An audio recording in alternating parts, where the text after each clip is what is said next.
All right, we're live. How's it going, everybody? I gotta go post this on Blue Sky and everything on X.com. The everything site. Yeah, the everything site. That's where I'm doing all my banking now. It's so funny that like this motherfucker can't do anything right, and he's like his brand ambition is for like people to bank on Twitter. Psychotic. Like there'll be like 5% of dudes who'll do it. Oh, for sure. I mean, like I just read a story. I didn't put it on the show, but I read a story about how there was this woman who was like, I was afraid if I told Elon Musk that he couldn't impregnate me, that I was going to lose a bunch of my X.com revenue, And it's like if that is the system, like if it's so just like he can dictate whether or not people get engagement, which is now like directly tied to their income. Like imagine having that level of control and like that access to that kind of like information of people's like banking info and shit, and then being like, so anyways, yeah, now like I'll have even more power. Yeah. Yeah. Well, these days are numbered. Like It seems like that. in the administration, at least. I mean, yeah, that call, sure earnings call and all that kind of shit, where he was talking about just like he was clearly tripping, and he didn't have that same like confidence, the same swagger to be like, we're gonna have self-driving in like probably like a year. Like he's like, I don't know, like we may have something good coming sometime soon. Yeah. It's like, damn, dude, that doesn't inspire much confidence. Hold on to your butts. It's coming. Yeah. It's going to be worth more than Apple and all those other companies combined. What a crazy thing to say.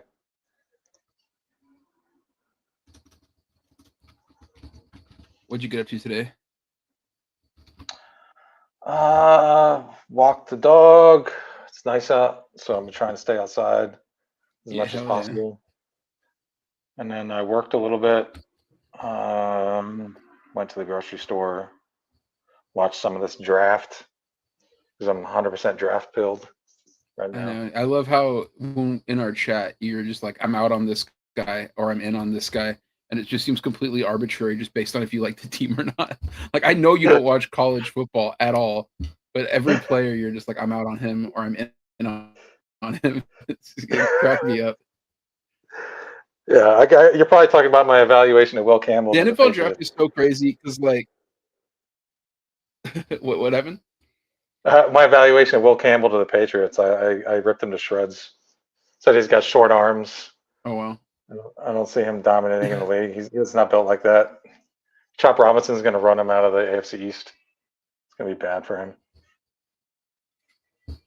The NFL draft is so funny because like I don't watch college football really. I'll watch like a game a year, maybe 2 games a year, right? Yeah. Like same. when like when there's something that's going on, where I'm like, oh, why not, right? But then when the draft time comes, I'll watch the draft with no information about what is. You know what it must be like? It must be like those people who go to vote and they have no idea who's on the ballot, even, where they're just like, I'm going to go make a decision that's going to significantly impact my life based on nothing. I don't know who. I don't really even know the difference between Democrats and Republicans. I just know that like I know this guy's name, Donald Trump or Barack Obama or whoever, right? Like whoever like the biggest name recognition is. Like I know their name, so like I'll vote for that person. Which is kind of how people vote on like, for like local state judges and stuff, where they're just like, I just like this name better, Like I don't know what their policy, I don't know where they stand on anything, but this name is kind of sweet. I'm voting for this person. Yeah. Our mayor is named Christine Fugazi, and I'm 100% sure it's just because people like, I like the name. Like some people think it's funny because it's like Fugazi. Some people probably think it's like the band name. That's what I thought. I remember I had a tweet pop, like it didn't even pop off because no one gives a shit. But I was like, I'm throwing my support around like fucking Alexander Huskerdu. You know what I mean? But yeah, so like the draft, it happens, and like I'm just believing the 5-second clips they show me on ESPN of who these guys are. Yeah. They're like, he's gonna be a great edge rusher. I'm like, he must be then, because why would they lie to me, dude? Yeah. Why would I Why would they lie? lie? Uh, you know, I know we've drafted a lot of bad players in early rounds before, but maybe this time it's gonna be different. You Yeah. know, maybe this Just need a little time bit we of luck, won't. you know. Maybe this time it won't be a Javon Kinlaw on my team. Maybe it'll be someone good. Who knows? It'll be a Bosa I don't know. Well, without the no, MAGA see, support. that's different because Bosa, it was a second pick in the draft. I get But it is excited for the third and fourth round because I'm a sicko. You know, that's where the real football teams get built. at least like in basketball, which I'm more familiar with. When the NBA draft happens, I don't need to see much footage to know whether I'm in or out on a guy. I'm like, his shooting form looks bad, I'm out. You know, Yeah. he looks Yeah. slow, I'm out. But in He football, has no handle. there's just so many variables and there's so many different players that like deciding on these little clips is arbitrary. However, that being said, I know we got some dogs. I'm like, are we Yeah. running a football team or animal control? Because we're just picking up dogs left and right, baby. Yeah, man. Someone needs to dig up John Witherspoon and catch these dogs. You know what I'm saying? The guy who I'm looking for, and you know this because we've talked about this again, like off this thing, but the guy who I'm looking for is my boy Desmond Watson. Yeah. The push He's tush being Terminator. called the tush push, the tush push Terminator, That's our and guy. he is just a massive, massive man. He's 464 pounds, and he's like 6'6" defensive tackle, and like he'd be the biggest guy by far to ever go into the NFL. And like it's so sick how like fucking just gigantic he is. I just think it's special that they have such a big man on the. You know what I mean? Yeah. Look, I'm gonna. Wait. It's like you want to say they don't make him like this anymore, but he's actually the first one they made of this. Like he breaks the mold. What a ginormous Yeah, man. imagine this guy playing in a different league. The German suplex is crazy. He was doing it like multiple times, but he's just so huge. This shot of him running, it just kills me, dude. Like he just doesn't look like, and he's like, he comes from a family of sprinters, so he's actually like not that slow. He just looks like he shouldn't be fast. He just looks like he shouldn't be a dog, but he is. Yes. I think a lot of NFL teams were like, get down to a target weight and we'll draft you. But I would say just don't change anything. We need to get you down to You know? 400 pounds. It's a crazy thing to say. Drop 64 pounds. Yeah, that is crazy. It's such an interesting year for the draft too, because like you and I both have teams that are like going to be highly dependent on this being a good draft. Yeah. It's make or break it. Which is so weird, like I said, because it's like we don't know anything about these guys, and Yeah. I think your team drafts a little bit better than mine, especially in the early rounds.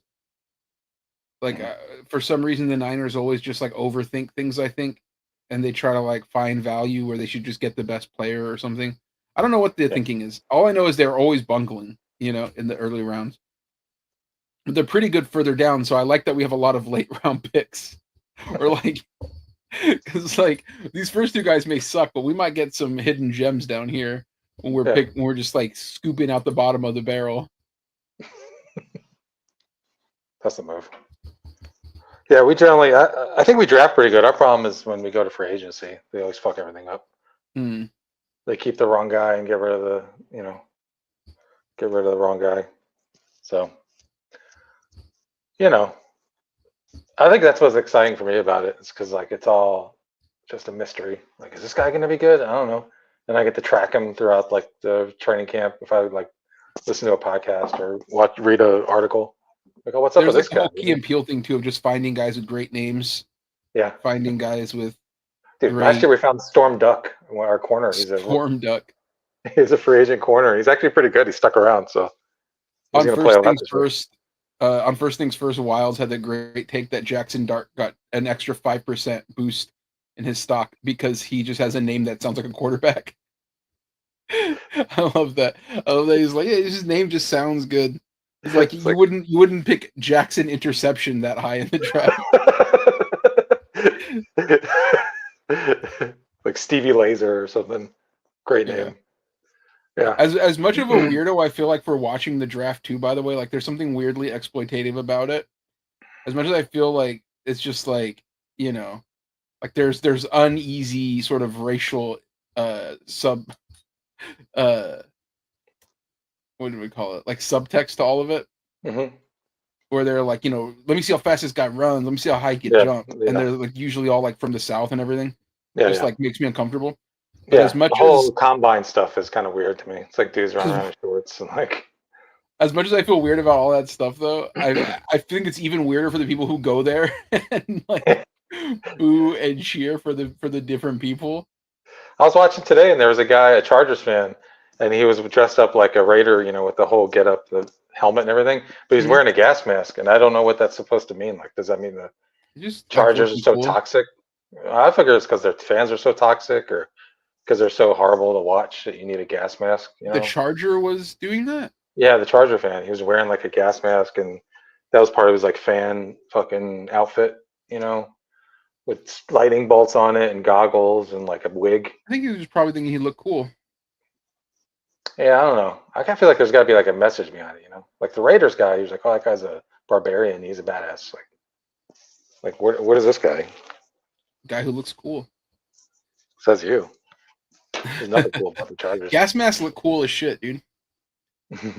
When I was in high school, because of Slipknot, you know, I had bought a gas mask from an army surplus store, but it was this one that was like it was like rubber, and it was so tight, you know, and so, but I think I mentioned this before, but my aunt, who I used to live with, she used to smoke weed like all the time, and she would have like my cousins and my uncles over and stuff. They'd all smoke weed.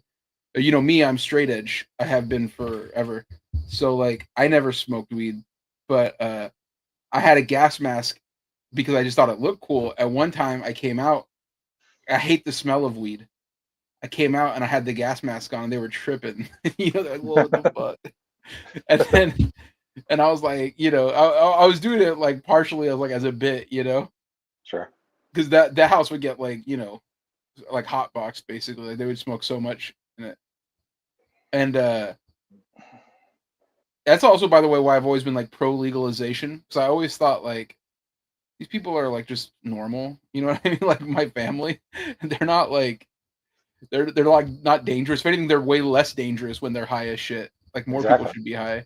Yeah, the world's in a better place right. instead of them being drunk, you know. Oh, 100%. But they found my gas mask when I was like out, and they fucking like smoked it out. Like that one, actually, like the one, whatchamacallit? Oh, fucking Tunsil. Yeah, your boy. My boy Tunsil, yeah. Yeah, they smoked it out, and then I could never get the smell out of it again. It just smelled like weed. That's awesome. Like I washed it with soap. I tried everything, and it already didn't smell great. I got to be honest. but then after that, it just smelled like weed on top of like the disgusting smell that was already there.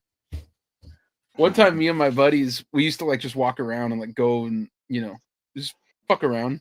And we went to this army surplus store, a different one than the one I bought my gas mask in. We went to this other one, and it was in Manteca where I grew up. And we were like looking around, and they just had like, you know, tactical boots, tactical pants, fucking, you know, just like random army surplus shit, but like not like old army surplus shit, which is kind of sick. Not like the guy in Falling Down, the Nazi guy, but like kind of lame modern tactical shit, which is not cool at all, right? Like vests and stuff. Just like it just looks different. Like old army surplus stores had old army shit, You know, Mhm. new army surplus stores just have like people who want to dress like cops. You know, Yeah. it's just whack. And so we went in there, and they had like a bunch of chairs and like a table, and we were like, oh, they have a little like waiting area. Let's just like hang out here. So me and my two friends were like sitting there chatting, and this person comes up, and it was real like Pretty Woman, where like the person comes like, "Can I help you?" You know, and it was like a lady, and we were like, no, it's all good." And they're like, "Well, you need to buy something, or you need to leave." And we're like, "Okay." Like, there's nobody else in the store. It's like, "Are you like? Can we help you find anything?" And we were like, "Yeah. Do you have any gas masks?" And they were like, no." And they're like, "Oh, okay." And then we kept talking, and then she was like, "Can I help you with anything else?" And we just looked at her like, "Gas masks." And she's like, "We don't have them." Like, all right, fuck this. Like, so you have to go. So we left. But I remember just thinking like, nobody's in your store anyways. What's the difference if we're sitting here talking, having a polite conversation? You don't even have anything good here. You should be happy that you have people drawing interest to your shop. You know what I mean? Hmm. Somebody walks by, "What's going on in there?" "Oh, look at some normal people hanging out. I'll go in there, see what's going on." She just didn't want kids in her store, probably. Yeah. No, I don't. I mean, like to paint the picture too. This was like we're all wearing like mushroom head Slipknot shirts and stuff. Yeah, I I have a would kick you. mohawk. My other friend's got a shaved head. You know what I mean? Like we just look like a bunch of punk kids. You know. Yeah, I would have kicked you out. That's whack. You would have been whack too. You would have been like that lady. It's all about business, man. You got to protect capital. That's all. You know, the thing is, like the other army surplus store where that did have gas mask and did used to have cool shit. I used to go in there all the time, even though I never had any money, because I always thought it was cool that they had like it was like I think it was like an army surplus store, but they also sold paintball shit because that was like a big market. You know what I mean? Sure. That's the difference because they realize that people are into this for the aesthetic of like old army shit and for paintball guns versus people who just want to dress like cops. But I used to go in there and I used to look at their like, maybe I should buy some army pants. Maybe I could pull these off.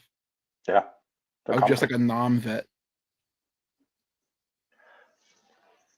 I used to have some pants that were similar to army pants, but they were like there's no branding or anything on them, and they were comfy as hell. Lasted a long time. They're what? Oh, comfy as hell. Yeah, and they had nice, a lot of good pockets on I those pants. I have some like Carhartt pants that are like sort of army green that I wear all the time. They are very comfortable, but they're like very thick, because they're Carhartt.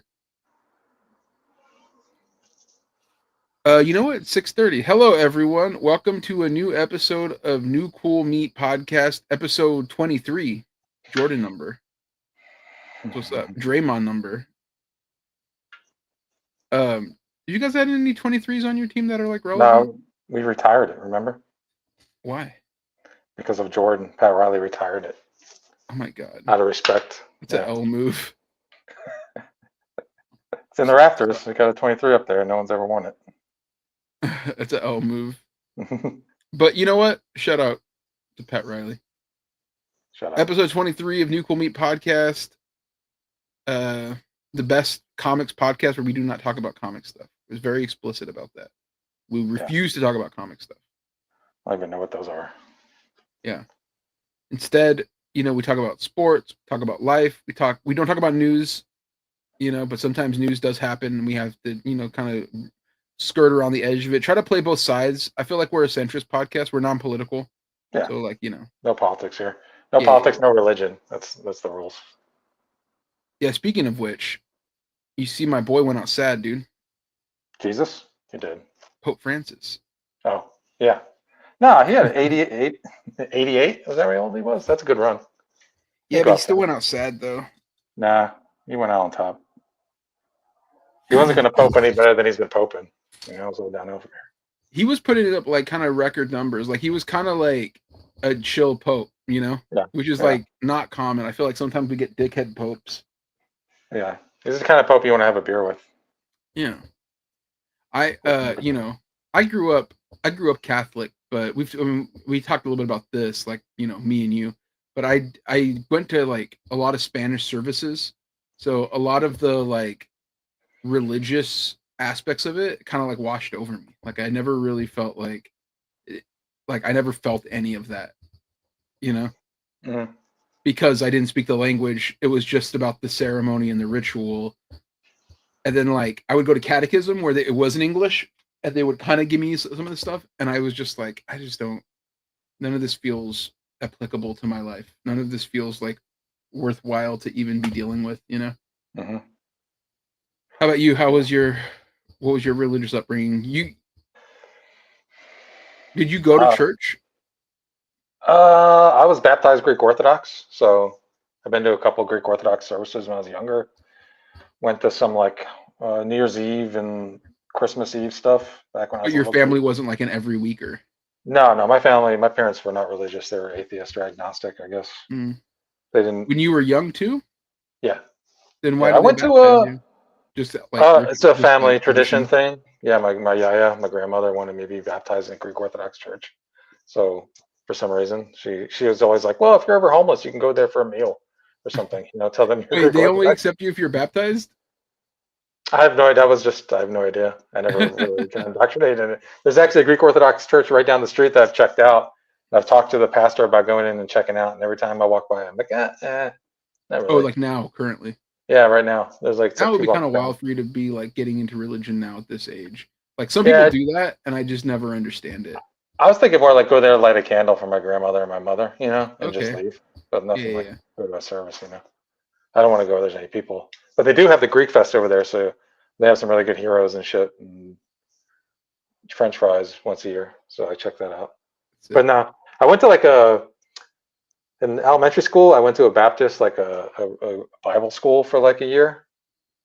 I still have this little Bible from it, and we had to read the Bible and decipher it and shit like that. My parents thought it'd be good for me, and after about a year, they're like, "Nah, no, you're not going to do that." Because like the nuns hit me one time, and she was like, my mom was like, "Oh, a nun hit you? I'm taking you out of there. Like, no one's going to hit you. I'm going to be the only one who's going to hit you." I I never got hit by any nuns, you know, and like because I wasn't there enough to do it. But I remember going to like the catechism and like feeling like the nun was like going to be stern with me. You know what I mean? Like if I Yeah. didn't do what I was told. But the thing that I most remember about that was they had the sharpest pencils like that I had ever seen at that point in my life. It Yeah. was like a long point, extremely sharp, and I was like transfixed by it. Like I didn't even want to write with it because then it would like ruin the point, you know. Dude. But I Using the remember just like kind of staring at it like, God, this is crazy. Yeah, dude. Using the pencil sharpener in elementary school was like the highlight of the day. It's like, oh, let me see how sharp I can get this fucking thing. I can run with it. You get to get up out of your chair and walk over and just fucking concentrate on something else for like 10 minutes or whatever. 10 minutes. Yeah, just milk it, man. You gotta milk it. It was you're milking too much, bro. That takes like maybe 20 seconds. Gotta get it right. You can't rush it, man. That's Almost a crazy. double day. But if you did it, if you sharpened a pencil with those like those ones with like the three like bladed wheels, those like ones that are on the wall, like the hand turner, if you did that for 10 minutes, you would kill the pencil immediately. Like it would be dead. It would be like smoking a cigarette, like in one. Did you ever? Did you make up excuses to go use the restroom to get like No, the little? They Oh, you didn't. I'd make up excuses just so I could get the little. They the give you a little little thing badge. key. Little, yeah, like we had one Oh, that had a giant whatever it clipboard is. Yeah. attached to it. Yeah, and I would just like pretend I was going to the bathroom and just walk around the school. I'd just get the fuck out of class. I never did that. I was usually too locked in on just whatever I was doing in the class, not really studying, but you know, I was I always thought too like I am bad at trouble. Like I will if I do something bad, I'm the one who's going to get caught and get in trouble. Like my friends won't, you know. But if I'm involved in any way, then I'm taking the fall clearly. Yeah, you don't strike me as a sneaky guy either, like physically. No, I'm not. Yeah, It's you know your very limitations. That's good. and I have anxiety about shit. I always have like especially as a kid, like social anxiety, but just general anxiety. So like I always felt like the sword of Damocles was hanging over me, and like people were just ready to find out that I was gonna get, like that I was fucked. The best time ever was the one time where I didn't get in trouble for a thing. Where me and my friends, there's this dude named Billy. He's like this big dude, very tall, big dude. He was kind of gross. He had like long fingernails that were always like dirty and shit. And and my thing is like, I don't even care if you have dirty fingernails. If you have long and dirty fingernails, it's like a deadly combination because it's like it's so easy to clean them motherfuckers. They're so long. We used to joke about him too, like in the Guinness Book of World Records, they would always have like the guy with the longest fingernails, and the shit was like curling over and shit. Yeah. Like there goes Billy, dude. There goes Billy. But this dude would like want to hang out with us all the time, talk wrestling, even though like he was not on our level knowledge wise. You know what I mean? Yeah. He didn't know ball like that.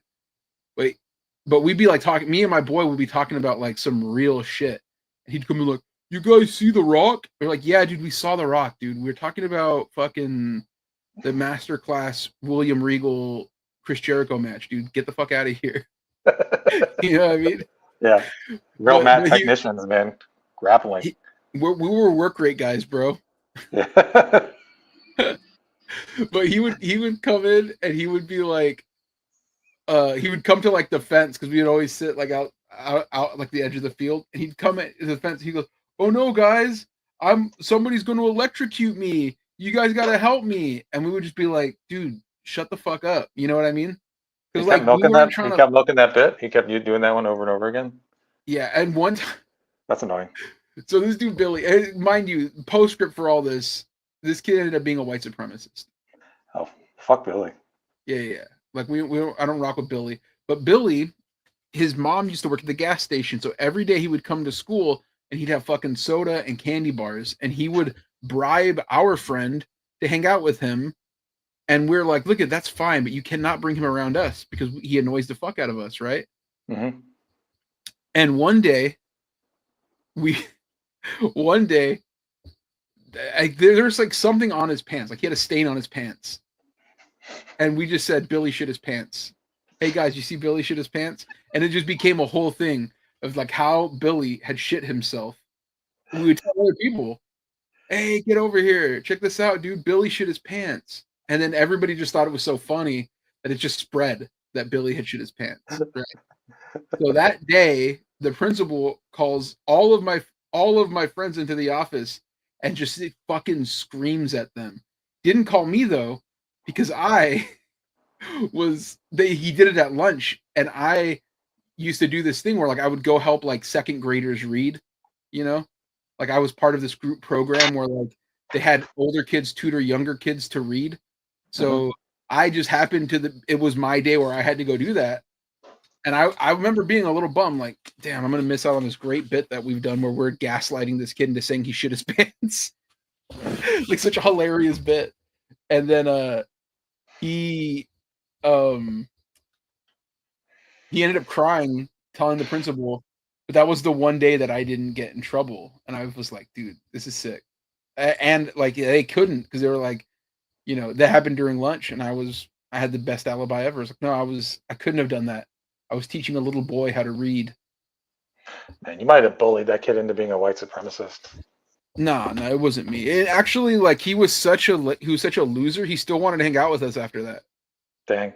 That's fucking sad, dude. What a fucking loser. One time I hit him with the fucking dead on people's elbow. Because we would wrestle out there. We would do what they told you not to do. And he was laying down, and I saw him, and I thought, I'm gonna hit this motherfucker with the people's elbow. Drop that shit right on his chest. I thought he was gonna die. Did you do the whole thing where you pulled off the fucking elbow pad and this too, or? I just ran up. I did the sort of kick, and I did the fucking, the way The Rock did that little stall. Boom, nailed him right in the chest. That shit was gnarly. You know what, man? If he doesn't get up once he sees the stall, that's on him, man. If you see the stall coming, you just roll out of it, Yeah. He took that shit hard. Oh shit, we got people in the chat. We got Doug said, "What's up, guys? What's up, Doug?" Sophie says, "Let's go to church. Let's do it." And we're not going to church. Yeah, who's going to church, Sophie? You gotta let go of this religion. Doug says I go to Greek festival in Portland every few years to restock my fisherman's cap. What's Hell that yeah. mean? What's a fisherman's cap? Greek fisherman's cap is like a famous cap. Okay, It's shout out. iconic. It's the only thing that fits my dumb big head comfortably, and it keeps me warm in the rain. Oh, nice. Yeah, my papu had one. I loved it. It's too big for my head though. He had a I big gotta old see what's head. going on here. Fisherman's cap. Yeah, put in Oh, Greek. this kind of hat. Yeah. I like these. Yeah. I thought about wearing them one time. Like I thought about I didn't know what it was called, but I remember, like seeing this, being like, I should get one of these. I feel like this would be a hard look, but that was when I was Yeah. just like very experimental with what kind of hats I should wear. I think you could pull it off. Get the head for it. I think when I was younger, yeah, but I think in 2024 that shit's dead. I can't be doing all that. I'll look like I'm trying too hard. I would have had to have done it in my 20s, and it's just like a pervasive thing. But if I do it now, it's like, oh, he's trying to ride a wave.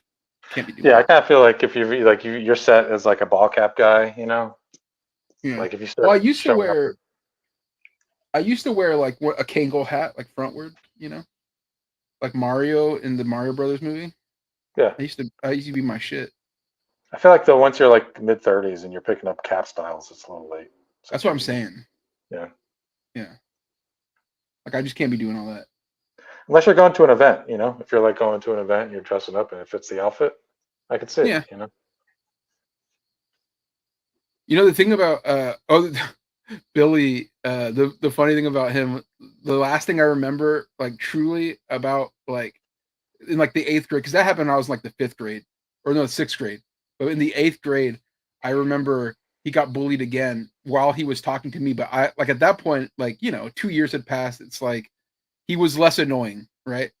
And he was into like metal and stuff. So he came up to me, he's like, "Hey Ramon, did you get the new Limp Bizkit album?" It was the Chocolate Starfish hot dog flavored water album. And I was like, nah, because I didn't tell him, like, but I'm like, I don't fuck with Limp Bizkit, I was like, nah, no, I'm good. He goes, oh, dude, it's so good. He goes, and it's so awesome when you open it up, and this dude named Roberto Babo, he comes up behind us and he goes, yeah, when you open up, a Twinkie comes out, and Billy, like, he like, I saw the look on his face change, where like at first he was just having a casual conversation, and then it was like a dark like cloud came over him, and like his eyes grew wide, like full of rage.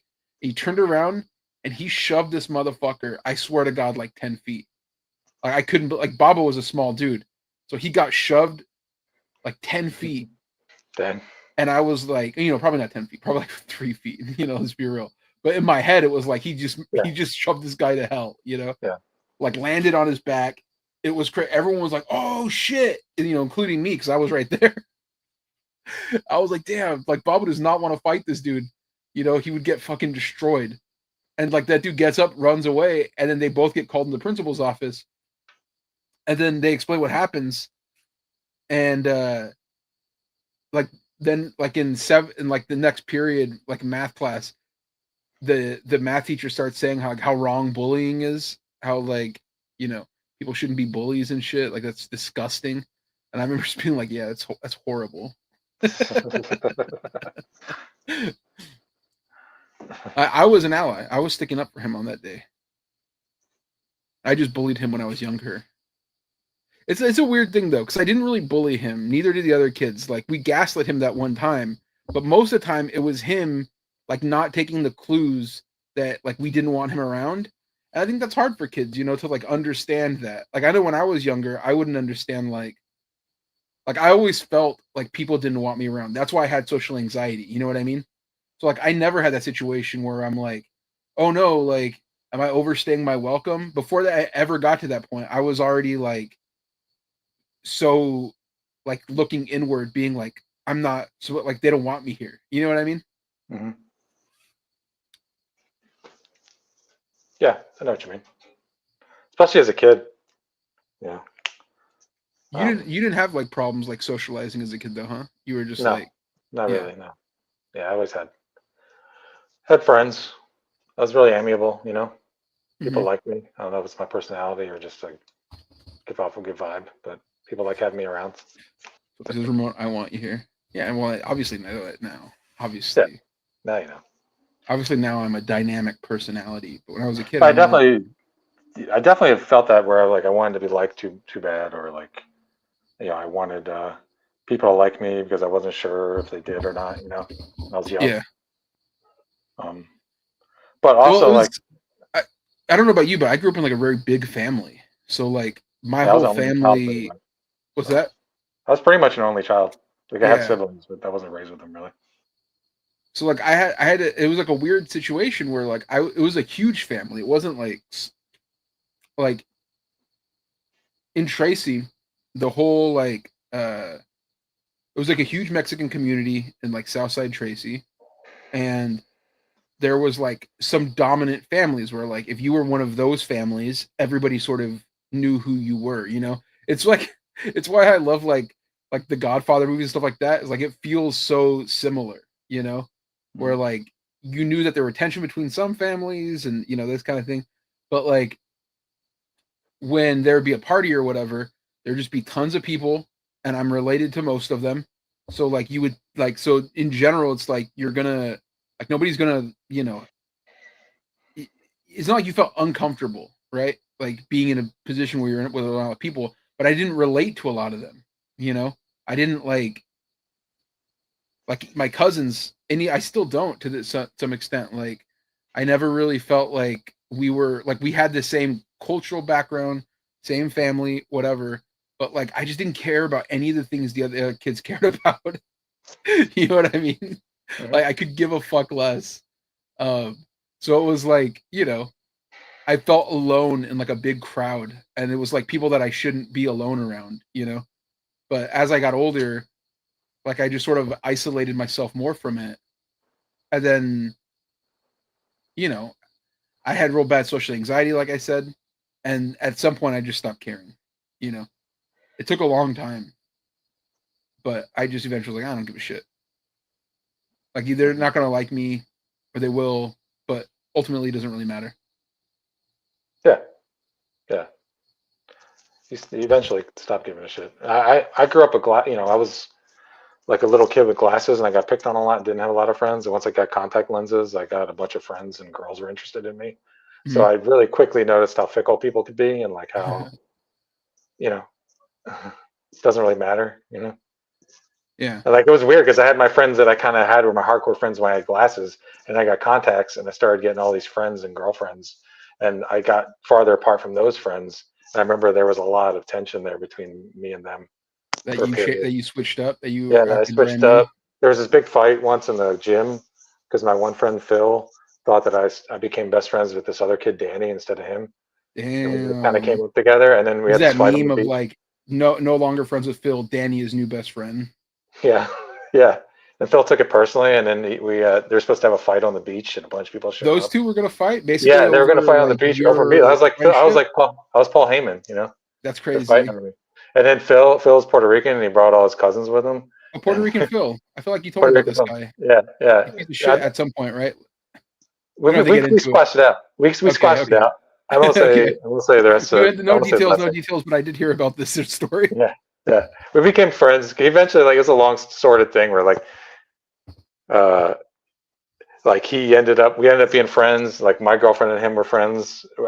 Me and my girlfriend were friends with him and his girl, and then he ended up breaking up with his girl and then cheating on, and my girl cheated on me with Phil, It's crazy. right? And then Yeah. like later on, I told him bad drugs, and we almost got in a fight over that. Yeah, yeah. So Years later. fucking a lurid history with Phil, Yeah, dude. but then we squashed it out, and we were friends back in the day when I was on Facebook. So We were wait, cool. the fight over you happened before all of this other stuff, I'm Yeah, assuming. this was like in Yeah. This is eighth like grade. origin of you and This, Phil. this is eighth grade. This is like eighth Okay, grade. okay. Like I remember it was in like the last day of eighth grade, and like him and Danny got in a fight in the gym when we were all playing basketball, like a pickup basketball game on like the last day of school before we all left. It was like the last day at this middle school before high school too. So then they Yeah. were gonna fight on the beach and like at Carlin Park in Jupiter, like that summer. So this big fight happened, like setup happened where a bunch of people showed up on one side and Phil showed up with like a bunch of his family members. And they were all like older, like in their 20s dudes. And we're all like, 13, 14-year olds. And then Phil and Danny kind of fought it out, and then they kind of got to the end of it, and everyone just fled because the cops Did you came. say And like guys we can all be friends? I think I was thinking in my head. I was the whole time. I should remember feeling like this is dumb. What am I like? Why is Phil like? I still like you, Phil. Why are you asking me to? He's like, Phil's like, you got to pick between Danny or me. I'm like, I'm not picking either of you. That's weird. Like, what? Why would I pick It's a so friend? Yeah, crazy. yeah, I remember in high school, me and my buddy Carlos, or like, so I was boys with this dude named Jose, and Jose was like one of the other like Mexican Slipknot fans, right? That's how we became friends. Because first day of PE class, you guys call it PE or gym, or is it yeah. both? Both. PE. Yeah, yeah. Okay. First day of PE class, we don't have to wear the the PE clothes. So I was wearing my Slipknot shirt, looking cool as shit, and my boy Jose, he was also wearing that, and I was like, "You have a Slipknot shirt? You fucking you're a cool guy." It was like, "This is done. We're friends now." Yeah, yeah. And we hung out all the time, like we're like, "Oh, do you have lunch on this period? Yeah, let's fucking hang out. Let's talk about Slipknot and other things." And then the next year he met a dude named Carlos who was like not a fan of Slipknot, but liked other like sort of new metal. He was my friend who liked Cold Chamber, like Mushroom Head, liked other bands, but did not like Slipknot. And they started hanging out, and he would be like, Jose was like not like like like I didn't like Carlos just intrinsically, just because I'm like I don't know who this motherfucker is. He's trying, this is my dog, and he's like hanging out with him, like. And Jose was like the only rational person. Like, you guys would probably be friends if you guys, because Carlos said the same thing about me. He's like, I don't know this fucking guy, Ramon. Fuck him, And Yeah. then he was, we're sophomores. He was like, we should just hang out together. And then we did. And then me and Carlos became like tight. And then Jose just went off and did his own thing. Yeah. Yeah, I No, think Phil and Danny from my past, they end up being friends in like high school. Like they end of up becoming course. buddies. Yeah, it was like, what were we Yeah. fighting about? I don't remember. It was stupid. Me and Carlos had much more in common, like underlying the simmering tension about Mushroom Head versus Slipknot. It's like that was like a gang war. Fans of those two bands hated each other because like the bands hated each other. They would like Slipknot would play in like I think it was Ohio where Mushroom Head is from, and people like threw batteries at them. Oh It wow, was like it was nasty. I never got into Mushroom Head, but I like Slipknot. Yeah, I didn't ever got into Mushroom Head either because they fucking suck, dude. Because I'm a maggot for life, dude. Fuck those motherfuckers. But Wow. So like me and Carlos were friends despite that, and actually we're still friends to this day. that's And beautiful. I barely talk to Jose ever, but Carlos is my buddy who is a big Warrior fan. So he was from Hayward, Yeah, he's the and guy he who moved got you out. on the bandwagon, right? Yeah, during the whatchamacallit, like the We Believe era, Mm-hmm. Yeah, for sure. Special time. It was. I mean, they were ass after that too for like a bunch of years. And he would talk to me about the games, and we would go. And he would want to get like a. I'm trying to think of the player's name. I'm blanking on it right now. But he wanted to get like this white center's jersey, and we went to the mall, and the guy laughed at him when he asked him if he had that jersey. And I remember Carlos got so pissed. We were with our other friend Jose, and Jose was like, he's a Laker fan. Now he's a Warrior fan, I think. I don't really know. But he was a Laker fan. So he was there looking for like a Kobe thing or something. And Carlos was like, "Oh, do you have Andrew Biedrins?" Oh, Biedrins, yeah. He's like, "Do you have a Biedrins jersey?" And the guy laughed, and he was like so pissed, like, I "What the laughed too. fuck's so funny about that?" Why are you getting Biedrins? Come on.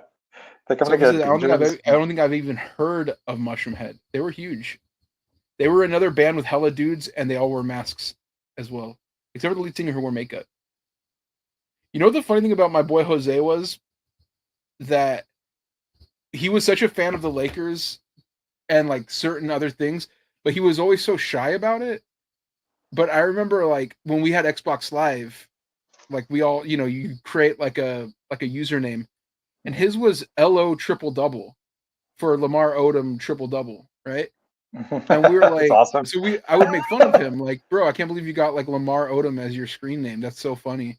Like, what a fucking, like what a fucking like stan or like whatever the word I That's would have used back then.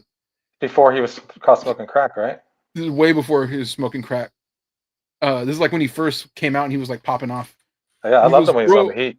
He was good. he was like, bro, it's not for Lamar Odom. It's like, yes, it is, dude. Your name is Jose. His last name with an M. I was like, there is no like that. What does it mean then? He goes, I don't know, dude. I just think it sounds cool. Like, great, because it's Lamar Odom's name, and you like Lamar Odom. It's not, dude. It's not about that. But speaking of Lamar Odom, here's a news story. Let's get into some news. How about How about it? Khloe Kardashian called out her ex-husband Lamar Odom for getting a creepy sex doll that looks just like her. Yikes. He said during Thursday's episode of The Kardashians, Kardashian told her mom Kris Jenner that she occasionally hears Lamar Odom when he sends her the strangest fucking videos. Is it him with your blow-up doll? Jenner asks with a laugh. Kardashian 40 seems to have an immediate visceral reaction to the question, quipping, "Oh my god, can you believe that? I found out Lamar's blow-up doll. I think the same way any of us found out it was on the internet," Kardashian revealed in a confessional. "I'm not sure why that's something we are publicly talking about." Kardashian then pulled out her phone and read a story that explained how Odom 45 wanted the doll so he could do whatever he wants with her sexually. That's psychotic. Have you seen this sex doll? No. I don't think it looks like her. Here, I'll pull it up. Don't get us kicked off, though, if it's too lurid. No, it's not. She's wearing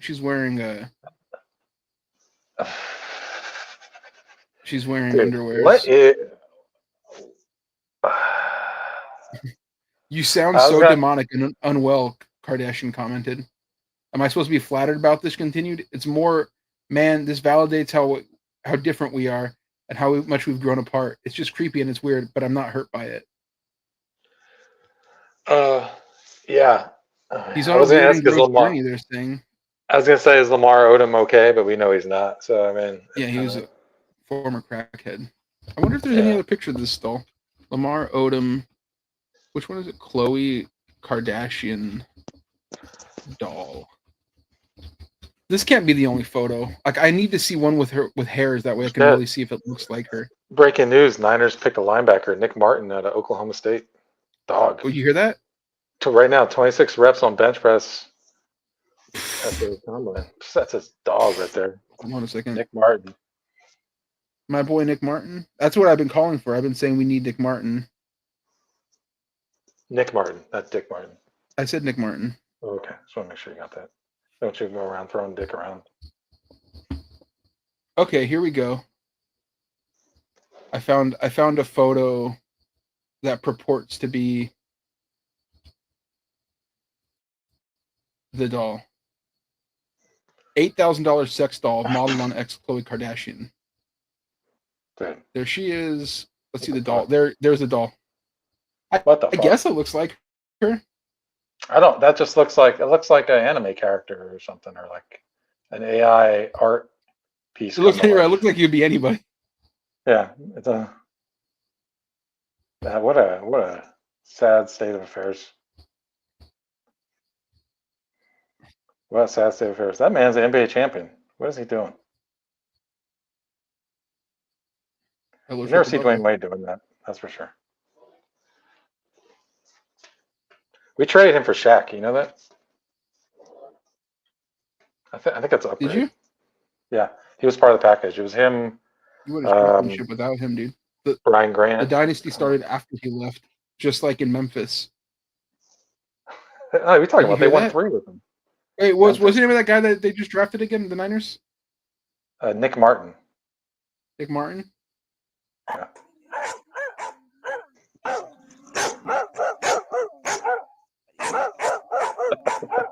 Bro, who let them out? That's crazy.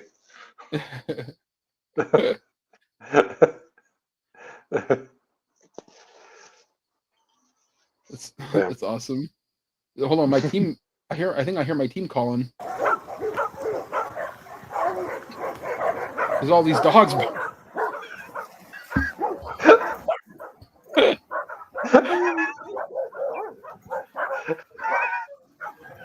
Hold on. my Niners draft class. They're talking to me.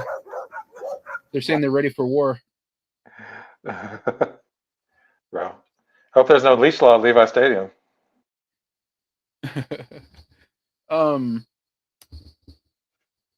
You know, we started this conversation, this winding conversation about my boy, Pope Jean.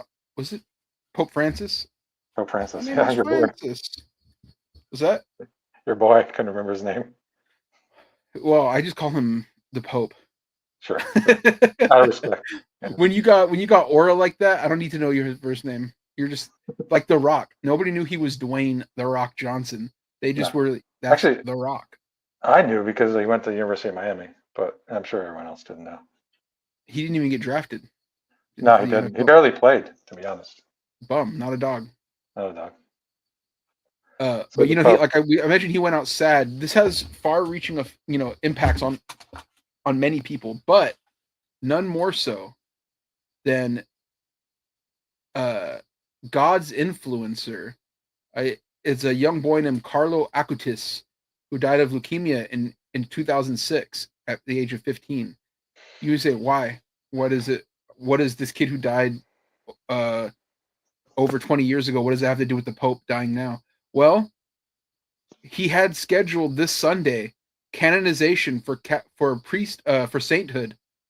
They were going to make him a saint this weekend, but since the Pope died, now they had to be like, reschedule this. We'll find a different time to make this kid a saint. It's can't do it right now.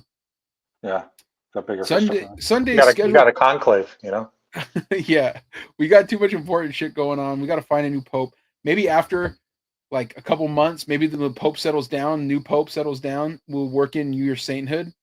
But granted, you've been dead for over 20 years, so probably not that urgent, Well, it's kind of like when your editor leaves and you're like trying to meet the new one, you're like, I still have a job? Sunday scheduled canonization of the Catholic Church's first millennial saint. He was going to be the saint of my generation, by the way. Mm-hmm. Yeah. We can have a conversation about that, actually. Yeah, about it. I'm open to it. It has been postponed to a later date after the death of Pope Francis, the Vatican said on Monday. Carlos Acutis, who died of leukemia in 2006, age 15, was meant to have his sainthood rubber stamped in a mass at the Holy See on April 27th. Following the death of the sovereign pontiff Francis, we inform you that the Eucharist celebration and rite of canonization of Blessed Carlo Acutis has been postponed, the Vatican said in a brief statement. Dubbed God's influencer, or the cyber apostle, Acutis spent much of his short life spreading Catholic faith online. That's crazy. Like, I can do that now. Am I going to be a saint when I die? You know what I mean? But he was the first one to do it, though. He's the trailblazer, so you're going to have to give it to him. What was his reach like? I've never even heard of him. Well, you're not really Catholic. Whoa, take it easy. I am Catholic. Yeah, well, it's like I'm Greek Orthodox, come on. I got You know more about them dogs on your Niners than you do about them dogs in the Bible. I dare you. Yeah, they should saint that kid up real quick, That should be the first thing they should do. The little dog barking. That was God's influencer barking, saying, when's my time? Carlo was born in London to Italian parents on May 3rd, 1991. But mostly in Milan. He spent holidays in the family's second home in Assisi. This is a rich boy, dude. Fuck him. Stand him up. I'm glad he's not. I'm glad they're taking their time sainting his ass. Granted, RIP. But I in 2006, how much influencing were you even doing? You know what I mean? Look how much he's done so far in the short time he was on this earth. Was he on MySpace influencing? He had a Catholic MySpace page. That's what you're telling me? That's why he gets to be a saint? Twitter wasn't even out yet. Okay? Instagram wasn't even out yet. Who was he influencing?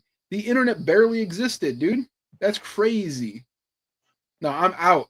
You weren't on MySpace? Was I on MySpace? I was, yeah. Then you probably saw him. You just didn't know. No, I didn't. because MySpace was much more different than it is like than social media is now. MySpace was like, you know, your little group of people. You can put a sick ass song on your front page. You could Yeah. have your top 8, you know, but it was within your circle. You rarely grew outside of your circle What was your song on on MySpace? MySpace. Mine was Was that Deftones Drive. My song on MySpace was Deftones Drive. Be Quiet and Drive Yeah. or the Yeah. Drive cover from the Cars? No, Be Quiet and Drive. Nice, Far Away. Mine was Deftones Board. So Oh wow. Wow. Deftones, There you Deftones go. fans. I'm gonna say, actually, sharing a lot of fucking stupid stories on this one from growing up. But MySpace, like I said, because of how like sort of insular it was within little communities, I Mm-hmm. catfished my cousin's friend as a joke. Me and my brother did as a bit, and it was so easy because nobody knew you could lie online. So like, check it out. Here's what we did. We wanted to fuck with this kid because he would post like thirst traps and stuff, right? He was like a year Uh, younger than me, a year older than my brother. And so my younger brother. But we were he would always post thirst traps and like sort of emo, sort of like, I'm just looking for the right girl, blah blah blah. So we thought, you know what would be funny is if we just made up a new profile. Okay. We put it in a different town. We just find some other girl's images. We take all of her stuff, you know, just a random girl, not like an overly, you know, attractive girl, because we didn't want it to be like suspect, right? We just took her entire profile, copied it, added a bunch of her friends, and then we added him. Like, oh hey, I thought I saw you at that party the other day, and he was like, oh yeah, Shawty, what's up? Like I saw you too. You're looking good. Dude, we kept this shit going for like a month, and then we just ghosted him. Bro. Did you ever tell him? No, we didn't know Okay. him that well. We He's barely, watching this. we barely knew the dude. We knew he's our cousin's friend. It's not even our friend. Oh my god. It was so fucked up. But it was like so fucking funny because me and Angel would be like, "What stupid shit should we tell this dude?" It wasn't overly malicious. It was like just like he was like flirting, and we were just like, "Oh, that's crazy. Oh, damn," you know. Dude, Like, that it guy's was like, probably like a fucking men's rights activist now. You first turned one guy into a fucking neo-Nazi, turn this guy into no, a I think fucking. he probably does not even remember it. And this dude was like a soccer player, and like, you know, he had, you know, he was like a totally. I think he's just like a married guy now. Yeah, He still hangs out with my cousin. They go that's golfing. funny. That's funny. Yeah, You never I told don't him think this? he ever knew about that, but it was like I think he was probably talking to a lot of girls on MySpace. Yeah, Probably, yeah. It wasn't I like, never oh did. my Yeah. god, I'm in love with this girl. She's the love of my life. We were just like, could we convince him that we were a real person? You know, in 2006, I should be sainted.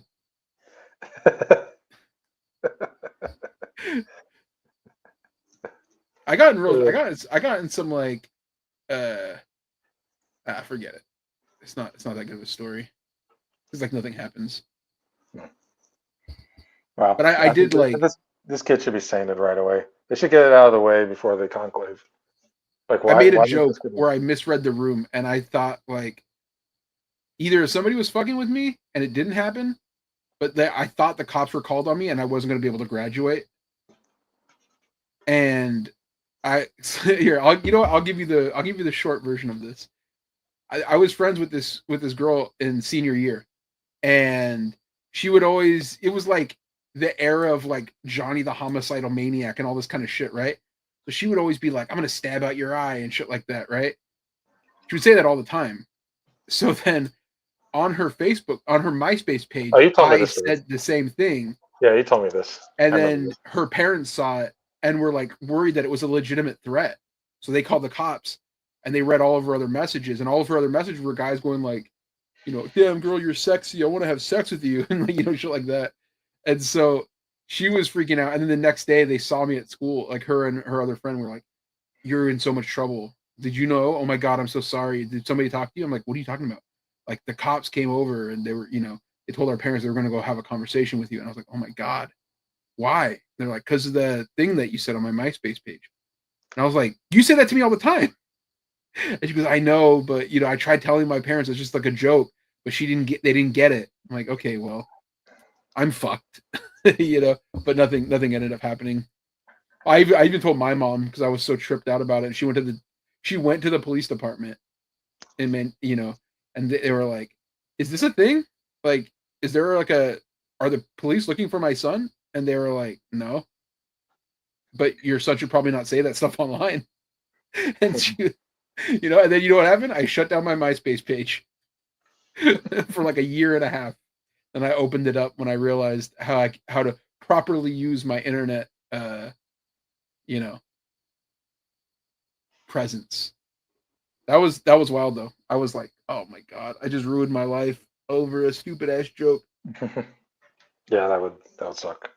Well, the funniest thing too was like, I went to I was in art class, and the school police officer guy, he comes to the thing. Oh no, I think they just call us.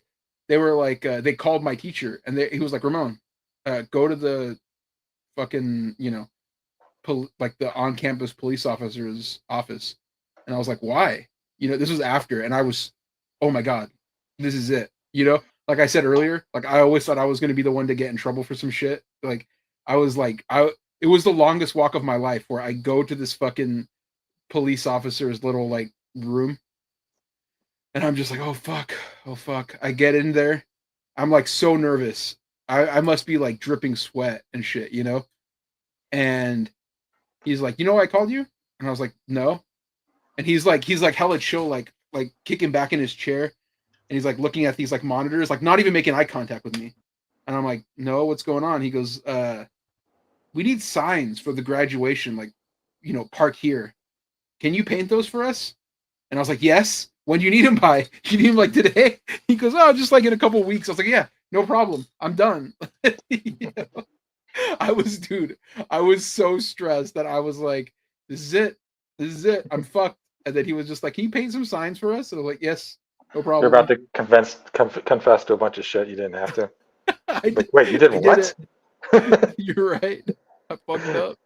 Like, I wasn't gonna do anything to you, but now you're in trouble, buddy. I was like at the end of Bad Lieutenant, like Harvey Keitel, just freaking the fuck out, dude. It was all coming crashing down. I was like hanging out like with a gun in my mouth. I was like, oh fuck. Ah! What a great movie. I should rewatch that again. That was such a sick ass movie. Yeah. Well, speaking of unfortunate funerals, this is like obviously, Talking about the Pope still? The Pope here, yeah. Or Steve Montgomery. No. I have another news story, and you probably have to see it to understand it. Hold on, let me screen share. It says, horrible incident. Pallbearers plunge into burial hole in front of grieving family. I haven't pre-watched this. I have no idea what it's about, but it made me think of what's that show, like the Coffin Flop. I think we had a real Coffin Tim Robinson. Yeah. What was it? Was it Tim Robinson? Are considered serious, but this was a shocking turn amid this family's grief. Sure. You could see the men carrying the casket of Benjamin Aviles slowly making their way through Greenmount Cemetery in North Philadelphia last week. Then the unimaginable. As they put down the casket, the wood platform above the burial site collapses. Oh shit! Way, dude! Grave. It was just a horrible incident that happened in a bad moment. Aviles' stepdaughter. Oh, I'd be mad, dude. Oh my god. Let's rewatch. Making their way through Greenmount Cemetery in North Philadelphia last week. Then the unimaginable. As they put down the casket, the wood. I want to see if I can slow this down a bit. No, I can't. Okay, well, I want to relive this moment. Platform above the burial site collapses, sending the men tumbling. Dude, I'd hate to be this guy who came in after the fact. That was like he like this guy right here. Like everybody else fell, and he's like, "Oh, I'm good," and then he just like topples over anyways, tumbling into the grave. It was a horrible incident that happened in a bad moment. Aviles' stepdaughter, Mary. How big is that hole they dug? Could not believe what was Look at happening. I know Wow. it seems like way bigger than it needs to be, you know? I mean, Well, that's what I would guess when you think. dig a grave, I guess when you dig a grave though, like you're using like a backhoe, right? So you probably like it's hard to make it the exact size. You probably want to go a little bigger. I imagine you go a little But bigger. That just seems like crazy big. That seems like that seems like 2 you- graves worth of holes. yeah, because you're fitting like 5 people in there or whatever, plus a coffin. That's like, is that how big they I'm normally thinking are? like I'm thinking if they're in like a packed graveyard, like you don't have that much extra space to just be Yeah. like fucking digging exercise. That's an unusually large hole, I would imagine. I mean, maybe we're Dude. naive. We don't know, but Yeah, we're definitely naive. I That's feel like definitely though, true. like when the funerals I've been to, like there's been people like there's like that area, where the casket is, but it's not that wide. Like there's people closer to the casket, so it's not like a bunch of because I imagine it's because there's too much weight on it, right? And they just caved. But then like maybe There's they some only had sturdy one dudes up size here. backhoe. There's some Like if they dogs only up had there. if they They only look had like an one size offensive backhoe. line.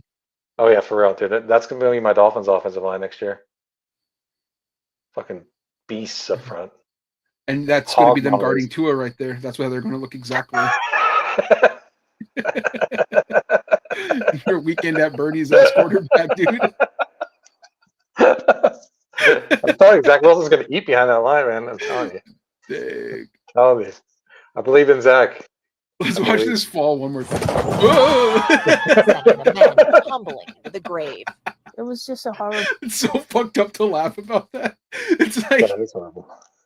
I can't believe you did that. Whole incident that happened in a bad moment. Avila's stepdaughter Maribel Rodriguez could look, not okay, believe hold what on a was second. happening. God damn, That dude. thing- Oh, that's That's a horrible. square, Avila's dude. That's too big. That's too big. can't That be in seems a too real- big. That can't That be in a feels real like- graveyard. That I feels feel like they had one size backhoe and they didn't have anything else. They're like, well, fuck it. We'll just like make it this big because this is the only size we have that we can use. This There's feels got to like be a smaller shovel amateur or something. hour grave digging, if I'm being honest. It Yeah. looks like they didn't know what they were doing. Clearly, they didn't know what they were doing because they just put wooden planks there and they all stepped on it with nothing underneath it. This is like a trap. This is like a Kevin McAllister ass move. I like you're saying about the cemeteries being full. Like it seems like that's a lot of space, a lot of real estate for like to have that much room. It must be a new cemetery or That's what something. I'm saying. Like maybe it's in someone's backyard or something. Like they can't be. You gotta bury them. That's dark. I don't think I want anyone buried in my backyard. I don't want them You don't haunting me think so? like that. No, I wouldn't mind it. no, I don't know. I think Say, well, my thing is I want to be cremated anyways. yeah. Everyone in my family's been cremated. Just cremate me parents and had- throw me. I took my parents to the top of one of the mountains here and dumped their ashes when they died. They didn't want to be. Where would you want your ashes to be dumped? Like same as my mom, and my dad. Like some of them up here, and then some in the ocean in Florida, probably. That would be I say just toss me wherever, dude. Joe Robbie Stadium, Well, maybe. I'm not even gonna be around. You know what I mean? Yeah. Just don't put me next to the dog ashes where they. You know what I mean? Well, I don't want to be kept. Yeah, don't keep my ashes like in your house. Like spread them somewhere. Don't do that. Stepdaughter Maribel Rodriguez could not believe what was happening. Look at this dude. I Family feel and bad friends for that rushed dude. to help the men in the hole, some of whom were trapped under the weight of the casket. I imagine including that's scary. Avila's son, who Rodriguez says suffered the worst of the injuries. The casket laid on top of him and he was out like a light. He wasn't a His dog. face was in the mud. They all got injured. They got hand and leg and back injuries. We were just covered in mud. They were truly in the mud, dude.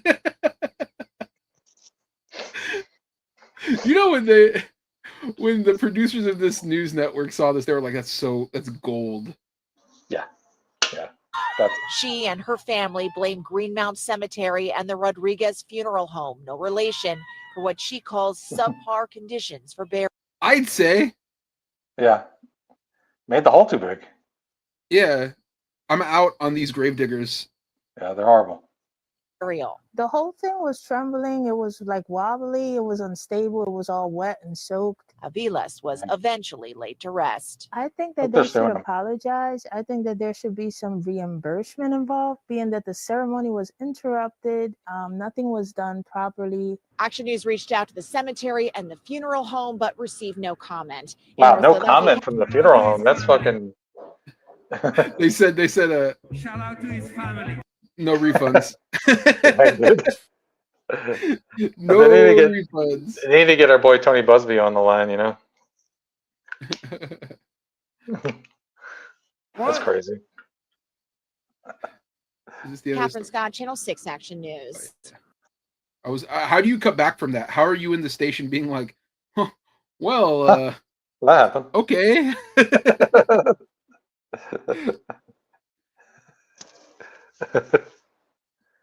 That's crazy.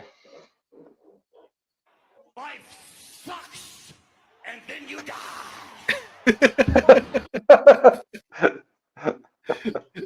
Speaking of toxic masculinity, I want to get into Wrestlemania a little bit, obviously, but it's it's in the title of the thing.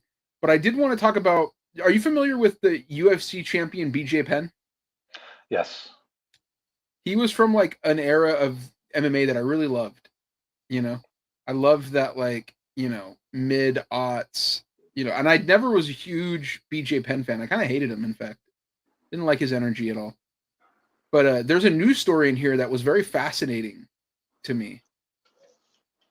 Former UFC champ BJ Penn says that his mom and brothers were murdered and then replaced by doppelgangers. Huh?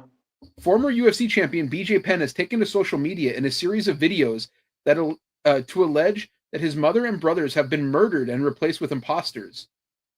In a series of videos shared on Instagram, Penn shared photos of what he claims are imposters of his family. In the caption for one of his video, Penn notes that his mother, Lorraine Shin, and brothers J.D. Penn, Reagan Penn, and Kalani Mamazuka were all murdered and replaced. Penn shares what he claims is evidence of this by including what he says are different-looking ears and eyes for some of his family members. This is classic Hawaiian logic, dude. I was gonna say when he said his name, the first thing that popped in my mind was CTE, and yeah, that's making sense. You want to see his evidence? Sure. Okay, I need to. How do I go? I hate Instagram videos. I can't scroll backwards. Okay, you know what? I'm just gonna do it anyways. Fuck it. We'll do it live, and then we'll see how this goes. So he says, if I harm any of these people that are acting like my mom or brothers, I go to jail and lose everything. If they harm me, nothing will happen to them, and I lose everything. I have many black belts over the years that are police officers. Are you guys going to help me? Are we going to help JD and Reagan and my mother and look for them and investigate these fake frauds who are trying to steal everything from my family? Hawaii. Front left tooth and no back teeth, even though me, JD, and Reagan never had a cavity in our whole entire lives. I finally found a real picture of JD, his wedding picture. The fake JD with no teeth is from the last Thanksgiving a couple months ago. This is the original trolling? picture. Is this a troll? Because his eye color was brown, not black, and had a crooked front tooth, which I never saw before. I Googled JD's name, and there were no pictures of him on the internet, only one or two of himself, and none showing his teeth. So I asked Rich Cho, Bellator matchmaker, who is always with JD, to send me a picture of JD with his teeth. Rich sent a picture, but it looked like it was photoshopped. His tooth was extra white. So I kept bugging fake Lorraine Chin about JD's teeth and that it wasn't him, to have JD send me a picture. And then this new fake JD guy sends a picture of all of his teeth back in his mouth. Third JD has a growth up on his right eye. His right cauliflower ear is completely different. And the other JD, and he doesn't match up. But I try to push them together in a collage thing just to try to... His mouth was open. Dude. This guy, he took, he fought Nick Diaz once, and Nick Diaz had landed the most headshots ever on a person in a fight before. Legit, that happened. Nick Diaz beat the fuck out of him. Didn't even want to fight him. Was like, I can't fight that. That dude's my guy. I don't want to fight him, but I'll beat his ass. He took a lot of punches, that guy. He took too many. Yeah, it up it just to kind see if of it sounds was like a real. I troll a little realized bit. Like it's like if you said this was a joke, that he's making a joke, like trolling his family as like a gag. You know, like oh, this is really genius. He's like Yeah. saying his nephew looks like that long neck kid. how many people are playing JD. In this picture that I noticed, the kids look like How many Fraggle people Rock. are LJ's neck is so long, so I compared him to long neck guy. And then I looked at the younger boy MJ, and his eye goes under by the nose, and there's nothing here that looks like LJ's. I made a video earlier talking about my mom and my brothers getting hurt. This is real JD and fake JD. Real JD has all of his teeth and a pointy chin. Fake JD is taller and has a crooked. This is crazy. It's My sad. boy has gone off the deep end. This is sad. Yeah, I hope he's okay. Yeah, I think. Well, we get to the bottom of it. Yeah. Hold on. CTE is fake. BJ Penn. Oh my god, I can't play this because he's listening to. Yeah. What is this? CTE is way for sports leagues to say expensive athletes in their 30s have brain damage and need to retire, and then pay young no-name athletes peanuts. It ain't about the money; it's about the money. Is brain damage real? I'm sure it is. Is Punch Drunk real? I'm sure it is. Is Slurp Speech real? I'm sure it is. It is. Just look in the mirror. Matt, BJ, you have CTE, brother. You need to get some help. This is the most CTE post ever. This is crazy. Okay, I want to find the one where he's talking about his mom, because that's absurd. Dude, look at this fucking feed. That's nightmare shit right there. It's just. Yeah. That's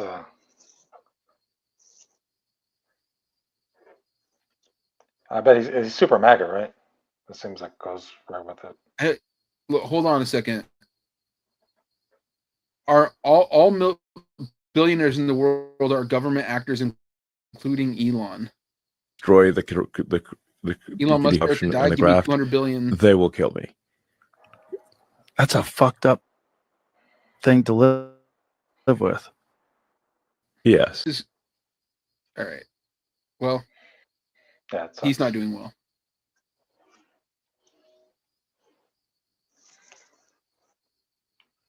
It's too bad. That's too bad. It says the concerning post quickly got the attention of Penn's family and larger UFC community. Comments on both videos range from curiosity to people urging Penn to seek help for what they believe is some sort of mental break. This is not the first time Penn has alleged, however. Early last month, Penn shared a video of his mother in a kitchen and also claimed that she was not his real mother, but an imposter threatening to sue him. Penn is a former UFC champion, legendary figure in the world of mixed martial arts, retired now. Penn's last fight came in 2019, a loss to Clay Guida. 2019, that's not that long ago, considering how old he is. Yeah, isn't he like in the 50s? That would be his 7th straight loss and the last of his career. Well, I want to go back to Florida,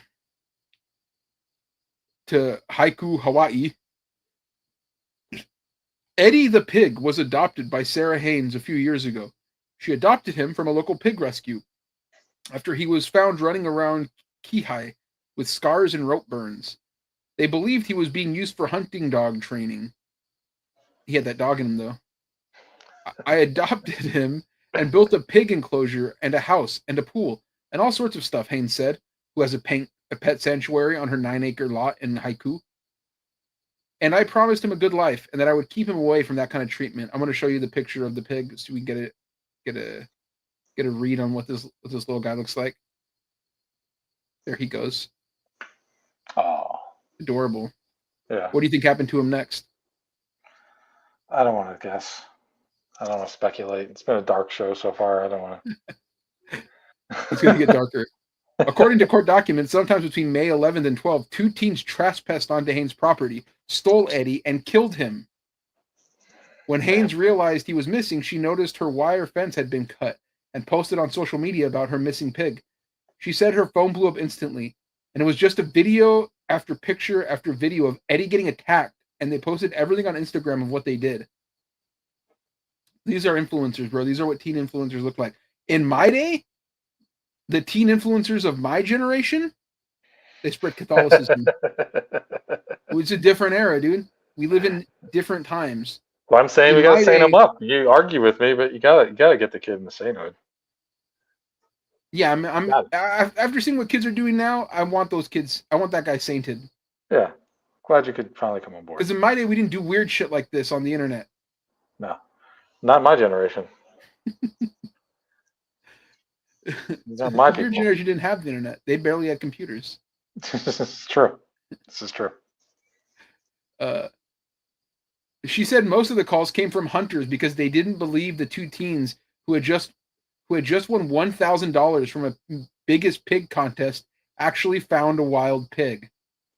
They appear just moments before the contest ends with well over the biggest pig because he's grain-fed and he's clean and he's neutered, and they couldn't carry him from the truck to the scale. Nobody believes him, Haynes explained after speaking with the hunters. She wanted justice and did everything she could to build a case, and said police and prosecutor have been extremely helpful. In January, one of the teens, who is 19 years old, changed his plea from not guilty to no contest and will be sentenced on Wednesday. April 16th, he faces 2 felony counts of first-degree animal cruelty and livestock theft, which carry a maximum 5-year prison sentence. The other teen is expected to change his plea the same day. She said her prosecutor has been amazing and has shot down their efforts to get the case dismissed. Eddie was super friendly, Haynes said. Little kids could hug him, you know. He'd sit. You could get him to bark like a dog. Oh shit. Just like one of my Niners, dude. I mean, he was the most adorable, sweet, gentle soul. And you know, his life started with cruelty, and I was determined to make that go away for life. And unfortunately, it ended the same way, you know, with hunting dogs. As full circle moment for Eddie the pig. Yeah. Haynes will have a rally outside of the Wailuku courthouse on Wednesday, April 16th, right before the sentencing, advocating for Eddie and all cruelty against animals. I don't want to ruin anybody's life, and I don't think there's any possibility of them getting the 10 years. But what I would like to see a punishment. This wasn't an innocent mistake. This was confusion about the law. This wasn't confusion about the law. This was a planned attack on my pet. Yeah. A shout out to her for being like, I don't want their lives ruined. But No, you killed my fucking pig, dude. Well, sorry. They did kill my pig because I sold it for slaughter. But if you stole my pig and then killed my pig, I'd be pissed. Yeah. That's my pig to sell for slaughter, not yours. Yeah, exactly. And she wasn't going to sell this pig for slaughter. That was what I did. Yeah. That was my thing, dude. This was more like a dog for her, you know, this pig. It wasn't really like my pig, Chop Suey. He was bacon. Yeah. So that's my stories for the week. Pretty like you said, kind of a dark week for stories. But as you know, we talked about this. I've searched far and wide for stories, and sometimes they're just dark, man. Sometimes I can't help it. What's going on in the world today? Hey, the world's like that, man. You can't turn a blind eye to it, you know. Yeah, there's a lot of seedy things. Not every week do we find, you know, ancient statues in the middle of a forest or whatever. Sometimes you gotta stare at the horrors, you know. Dead pigs. Dead pigs, yeah. Not every time do we find life on the moon. Sometimes DJ Penn's family has been murdered and replaced by doppelgangers. It's not always like funny DUI videos. Sometimes it's funny videos of people falling into a grave. It's dark. It's a dark week, dude. It is, but you know that particular story, I can see that happening on like Bridget Jones or something. Yeah, for sure. Let's talk about Wrestlemania. Wrestlemania. So you did not watch any of it? No, not even a little bit.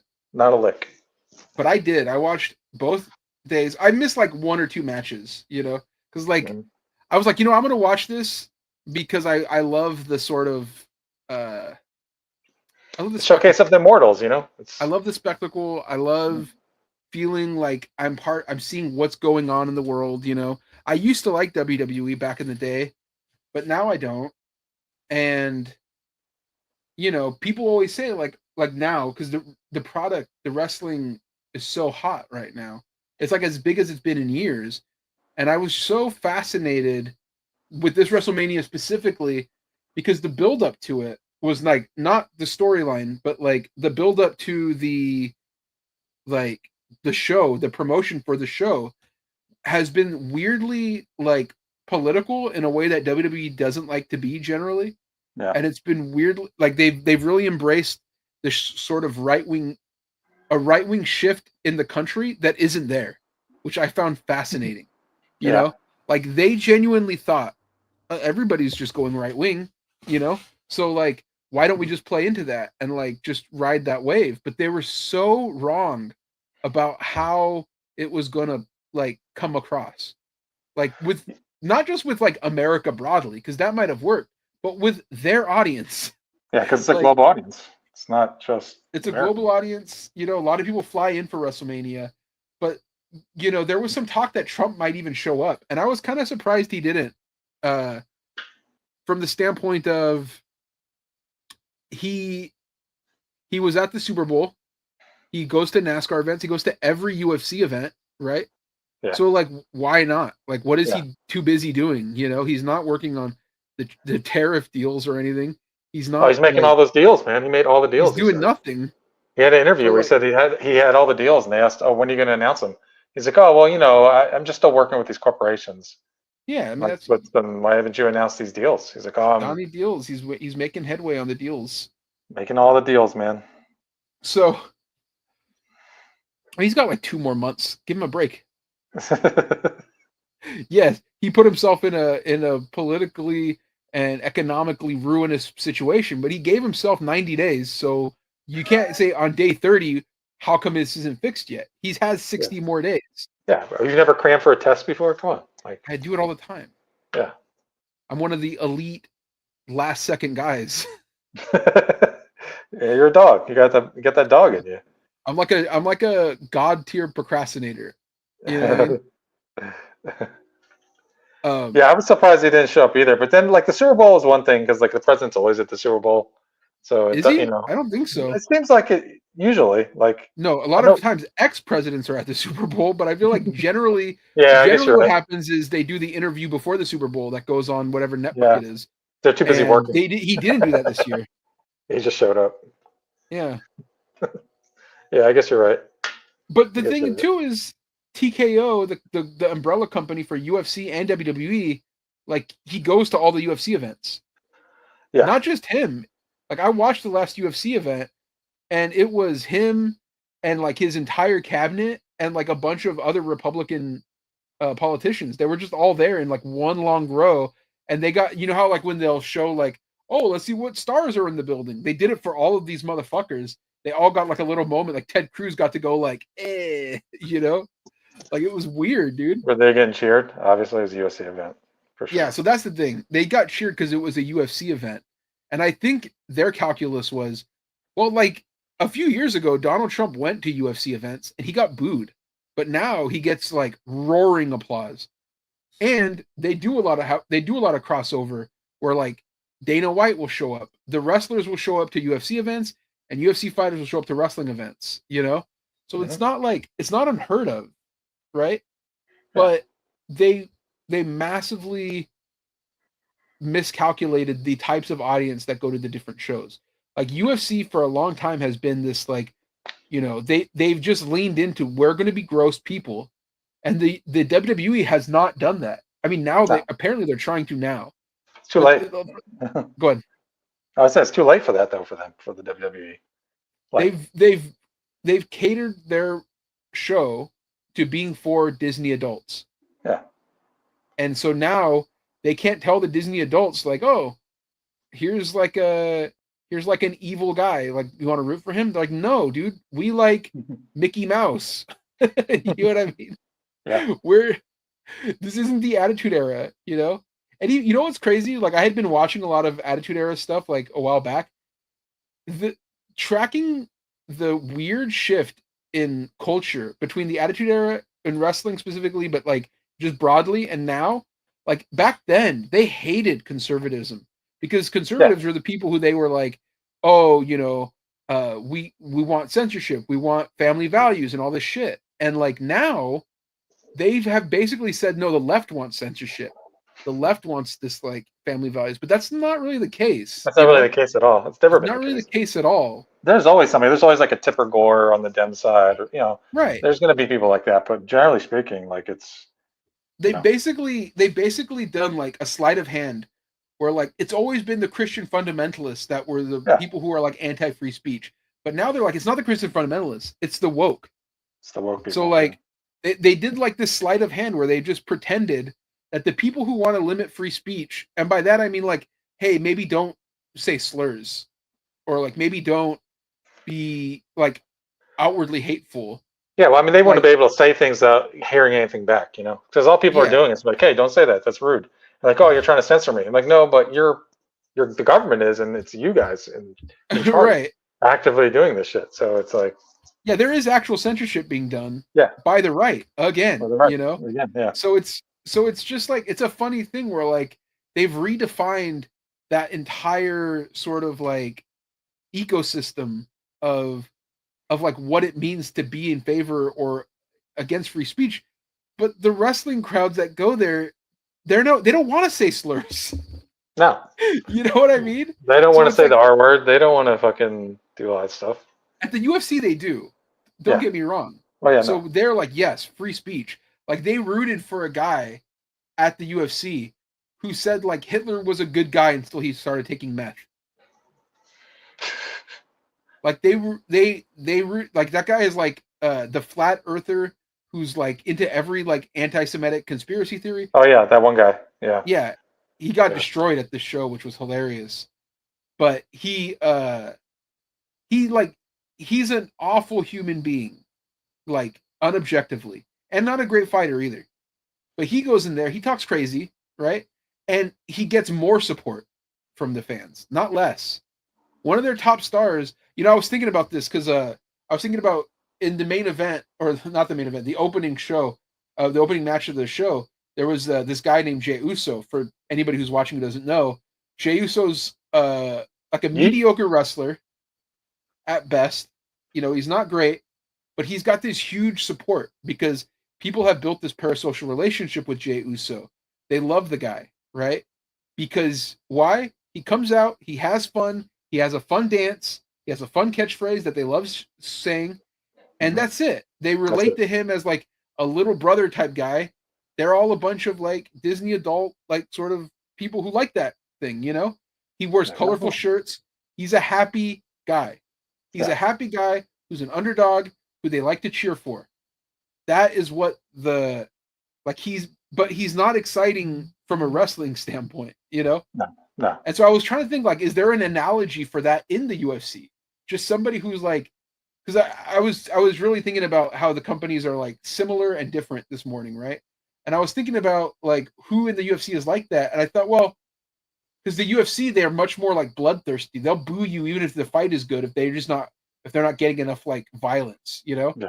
And I thought, yeah, there is one guy like that, Sean Strickland, who's another right wing conservative douchebag whose fights are boring. Like objectively, they're not exciting. All he does is jab and do these little teat kicks, which are like just to keep the guy away from him. But that's all he wants to do is just jab. He doesn't want to ever push like on the gas pedal. He doesn't ever try to end fights. He can't grapple. He can't submit. He doesn't have knockout power, but he can jab over and over. He's a great boxer, but that's not exciting. And if he was any other guy in the UFC, they would hate him. But because he says, "Oh, I like Trump. I hate trans people," all the UFC fans are like, "This is the greatest guy ever. Oh my God, please put him on in a main event. Please give him a championship title shot, you know, even though he doesn't deserve it. Please, like they love this guy so bad because he just is racist and annoying. And You know what that they sounds are like? too, right? That sounds like DEI, like someone getting something. It's they don't 100% deserve. DEI, you know? Yeah. But it's funny because it's like a direct comp for Jey Uso. Not exciting in the actual thing he's there to do, but they love him because they want to like him. He's fun. He dances. They are fun. They want to dance, you know? I guess to his credit, at least he's fun. Yeah, Sean Strickland is not fun. Well, if you're a racist, Sean Strickland is such a great time. It's like a buffet of racism. But I feel like that's the at the center of it. That is the big difference between the UFC and the WWE. The other difference is that the WWE they have actual competition in the marketplace. Like they're so far ahead of AEW, but AEW came into existence at like the wrong time for the WWE. Yeah. Because the WWE had just sold off to TKO, which is like this umbrella company that owns UFC and some other like promotions and stuff. They want to build this empire of like combat sports. Okay. But when they came up, the UFC, the WWE was a monopoly in the same way the UFC was. There's competition, but it's all like minor league shit that they can like lord over, right? The WWE, when they got this competition in the form of AEW, who's run by another like billionaire, this guy can offer talent as much money as he wants, you know, and his company is now profitable, and it's now, you know, they have good rights deals, and they are, you know, what's that? Thriving. They're putting on great product like on TV, right? Like to watch AEW and to watch WWE, there's like no comparison between the better show as far as wrestling goes, you know. And I find the other stuff more enjoyable too. I find the skits. I find the other stuff more enjoyable too, but you go ahead and explain why. Because I keep talking. Why do I find AEW? Yeah, like you said, the in-ring stuff is miles ahead, but also like the skits backstage and the promos, I just find more like enthralling and more believable. Like I lose my sense of disbelief because it doesn't have that sheer polish that WWE has on everything. Mm-hmm. And which is kind of crazy considering like this right-wing slant that they lead into when you watch WWE, like that. And I have watched it. Like I didn't watch WrestleMania, but I've watched some episodes of Raw. It's so sanitary and so clean and so like safe. It's like completely antithetical to what they're trying to do. They want to be right-wing, but I don't think they have it. But like you said in a conversation, of like those people aren't into wrestling. Like they view that shit as like lame or, you know, soft or whatever. You know, that's the thing. Like I was talking to somebody about this, but when I explained like the difference between AEW and WWE for me, is that when I watch AEW, the best part of the show is what happens in the ring. Yeah. And like ultimately, I've always liked wrestling more than the extra shit. The extra shit supplements it. It makes the match feel like it has stakes and importance. But like ultimately, the point is, I want to see a story told with well-defined sort of parameters of how that story is going to be told. And there's two guys or two girls or whoever, two people fighting, sometimes more, whatever. But then one of them has to pin the other one for 3 seconds. That's it. That's the parameter. You know, again, things can change. There could be a cage, there could be a ladder, there could be whatever. But ultimately, that is the fundamentals of what that is, right? And everything from how the people initially grab each other to how they kick each other to how they yell at the fans, all of that stuff builds up to create characters and like a flow of rising and falling action, right? Yeah. And it's incredible. If you pay attention to it and you understand it, it's great. WWE doesn't really do that. No. They don't care. Because it's not about that. It's always they're not artists. about, they're not artists, you know. Yeah, it's not always. That's wrong. But for the longest time, it's been about how do we get the moments to matter, not the match to matter. The match is sort of a necessary like roadblock to them having moments. Like what they like are the turns. Like when somebody turns from a bad guy to a good guy, they like the interferences. When they like the whatever. But they do not like the parts where it's like, okay, now you guys are going to start, you guys both tie up, and then we'll see how this plays out. Like that, the sense of competition is irrelevant in WWE. Yeah. And so like it's hard for me to give a shit about WWE, even when I do watch it, like I did like last weekend. And in fact, when I watch AEW, I said it's so crazy to watch something where like the two people wrestled, one of them was better, and they won at the end of the match, and that was the story. And then the guy rolled out of the ring, and the other guy was like, "I won," and he moved on to the next thing. It's like, and it's like the other guy doesn't look bad because they had a hard match. They fought hard. He just stuck him in a roll up. You know, it happens sometimes. It happens sometimes. You get caught. You get caught. But in WWE, that's like it's like no, there has to be like a famous rapper that comes out and ruins everything. So because that's a moment, you know. That's a moment. Can you believe that happened? I have a writer that I work with, and he's Australian, and he's just getting into wrestling, and he was DMing me on Instagram. He's like, what? I have never really watched. He's like, do you watch WWE? I'm like, no, just watch AEW. He's like, well, I never really watched AEW. How do I get into it? And I was like, well, Tony Storm first and foremost, since you're Australian, and he immediately looked her up. He's like, oh, okay. And Tony Storm was like his entryway. So now he's like, he'll text Bro, me. what about your boy? Buddy Matthews, you know? No, I was thinking about. He's a New Zealander, Jay White. Oh, okay. Yeah, Okay, but similar. It's close enough. But he started to get into it, and I was like, hey man, check this out. He's asking me about Hangman. What's Hangman's deal? And I told him Hangman's whole story, like from the beginning of AEW to now, where he's gone, his character arc. And he's like, oh wow. He's like, yeah, what I love about WWE, he's like, I love AEW and I'm having fun with it, but what I miss about it is like the pomp and circumstance of WWE. Like that's what drew him in, was like that, Yeah. you know, all that shit. But then as he's watching that, he's watching AEW. He's like, yeah, dude, AEW, the stories seem better, the wrestling is better, it's just like more intimate. And I'm like, yeah, that's why I like it, because it reminds me of wrestling I watched when I was a kid. Like, Yeah. you know, it was. There is much something to be more said about the fact that the bigger it gets, like wrestling, the like in WWE's like scale of like the bigger audiences, the more bloated it becomes. Yeah. The less it feels like you can have a relationship with it in like a way that feels personal. You know, it feels impersonal. Yeah.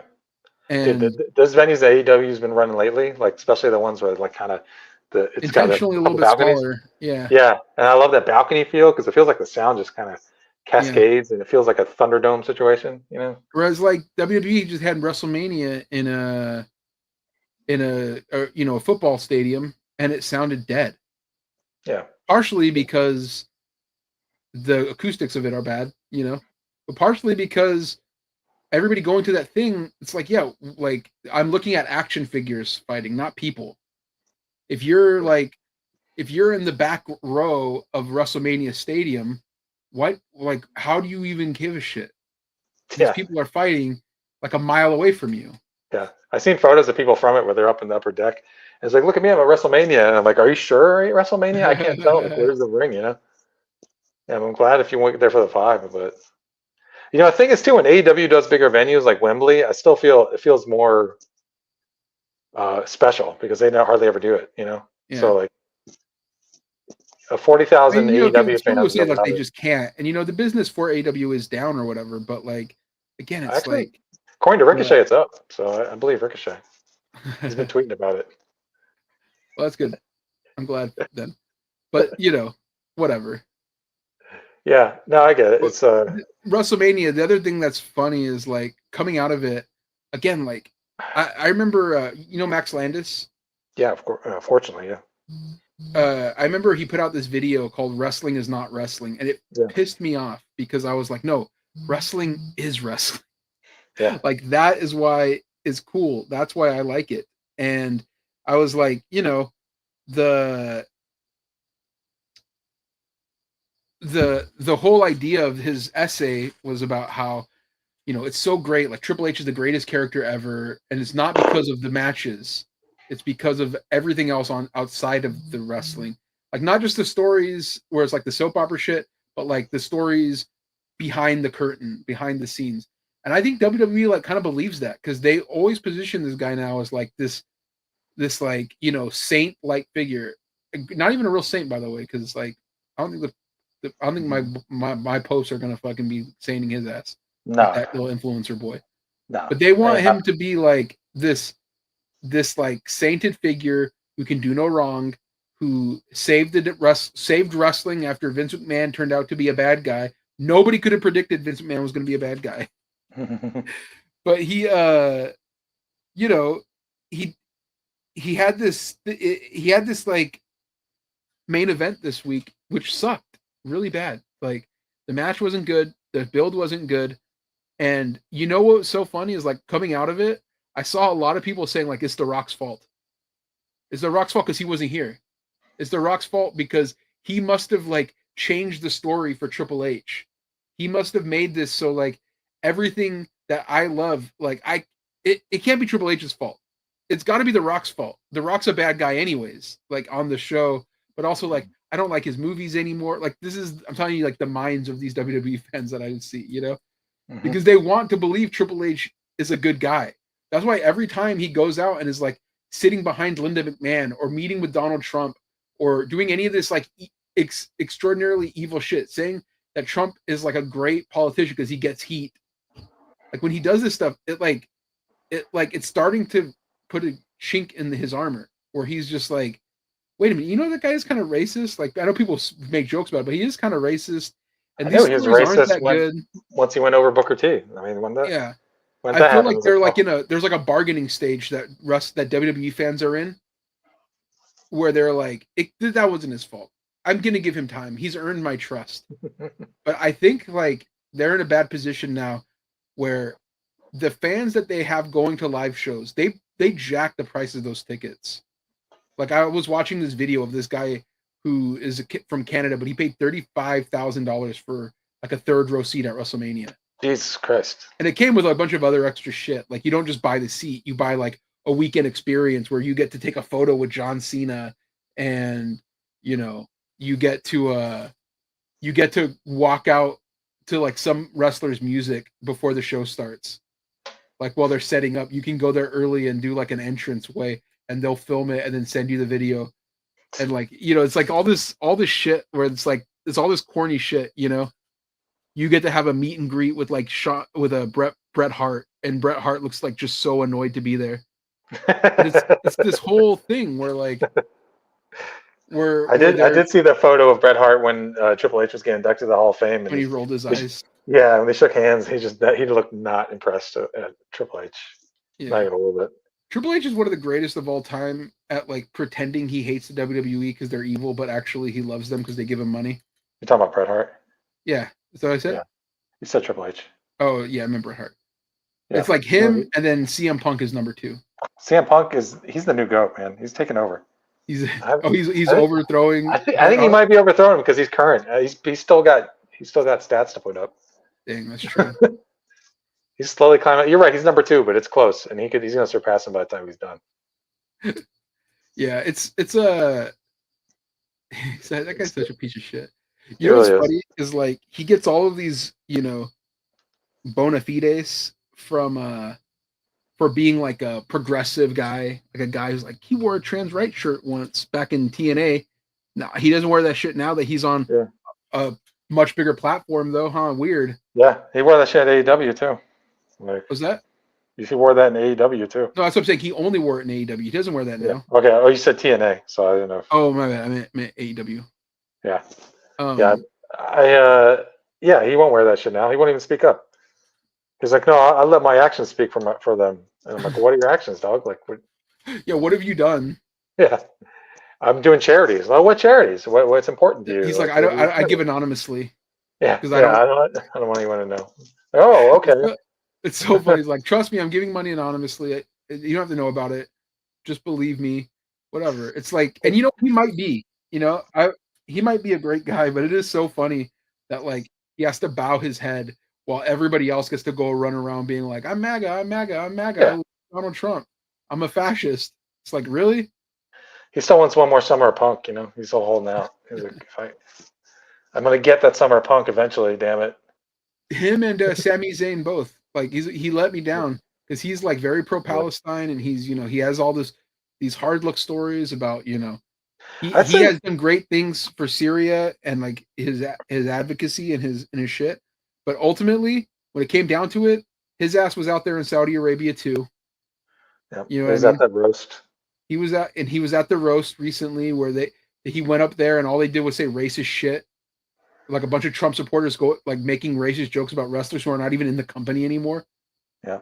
Making misogynist ass jokes, transphobic jokes, and he's just like, chuckling along next to them. It's like, come on, bro.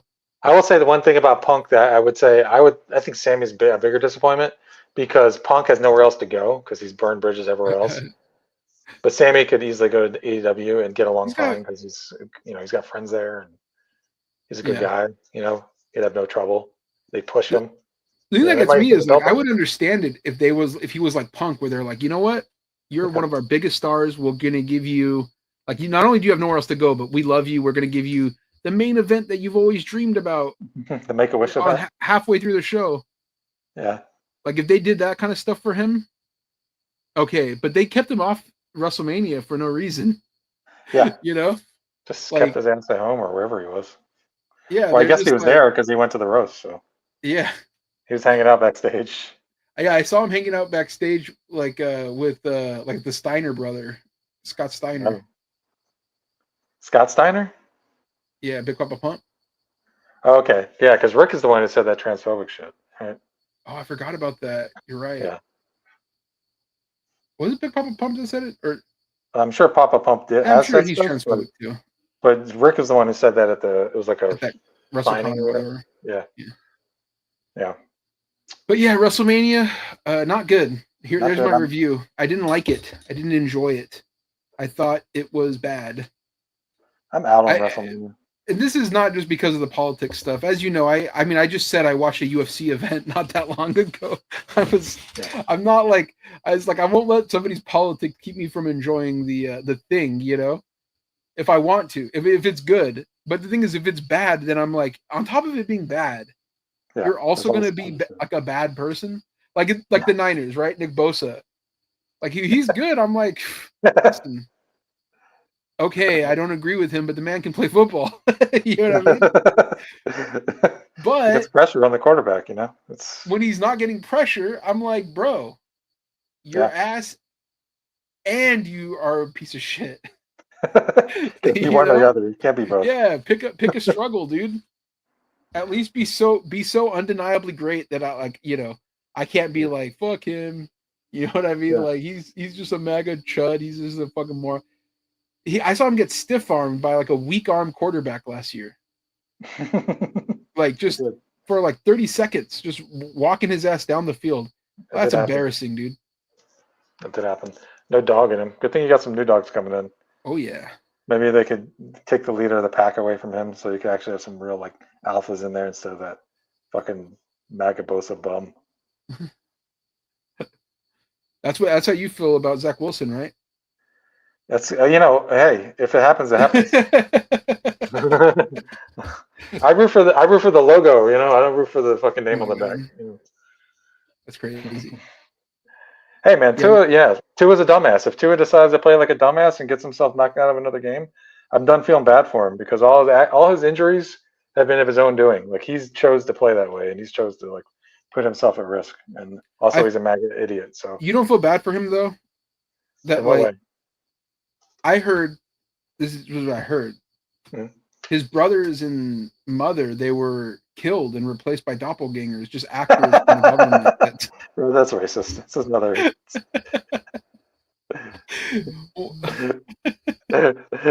That's what I heard. He said CTE wasn't real, and then he went on saying the wildest shit I've ever heard, bro. Well, if that starts happening, then. I mean, his wife did repost something from Benny Johnson, so maybe it's something runs in the family. Yeah. I'm just glad you don't know Brock Purdy's politics because that would probably be a fucking. We've talked about this before, not on the show, obviously, but it's so hard to gauge whether or not he's one of them like new agey Christians because he's so Christian, right? So like it becomes like a horseshoe theory thing where like you're so Christian where you loop from being evil to being good again. But like, you know, you start out here where you're like, I'm a good normal person, and then the more religious you get, it's like evil, and then somehow you end up back at good. You know, Travis Hill's one of them. Travis Hill, he's so religious that he became woke. You know, became woke. He's a good person. And he literally turns the other cheek. I'm not saying that's Brock. Obviously, I do not know. We don't know.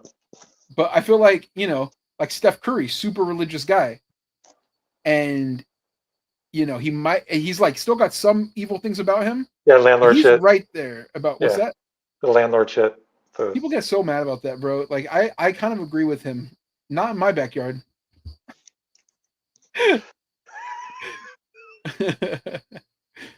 But nah, he you know, he's got some flaws. I'll say it. Oh, what was this? Somebody come up here. Brock Purdy drawing my boy Dez. First of all, I believe this is a Raider fan, by the way. I said Brock Purdy drawing Derek Carr comps in terms of his spirituality. Bro, if you had a quarterback, I could take you seriously, but your team currently does not have one. I think they're still playing and running out with Aiden O'Connell. No, What are Geno you Smith, doing? man. It's Geno Smith. Come on, Geno Smith's not a real Dude, you know you're glad to have him out of your division. He was beating your Geno ass. What are you Smith- talking about? I'm so bummed. That was always a guarantee easy pick six to end the game. Geno. Yeah, Geno. This man's hyped about Geno Smith, dude. That's Hell yeah. crazy. I'm hyped That's for him. crazy. I'm happy Geno's going to get a fair shot. You know, it doesn't have the shadow of Russell Wilson hanging over him. He's in. This man is in hell right now at Allegiant Stadium. Bro, all he's got, if he's just decent. Allegiant Stadium, it genuinely looks like a satanic temple. That's why, you know, I would hate for Brock to have to play in there. That's where we lost the Super Bowl. Yeah. Bro. No, Satan was in that building that night. That's why Brock lost in overtime. I mean, he almost overcame it through the love of Christ. He almost overcame it, but then the devil said, "Not today." Yeah, the devil said this. The devil said, "Not today, Brock Purdy." Bro, Pat Mahomes, his voice ain't that deep, man. What are you talking about? That was the devil himself saying that to Brock. He thought he was going to live his dream. He thought he was going to do it for God himself. The devil said, "Never! Hail Satan! Patrick Mahomes, the GOAT! Travis Kelce, Taylor Swift, bring on the Antichrist!"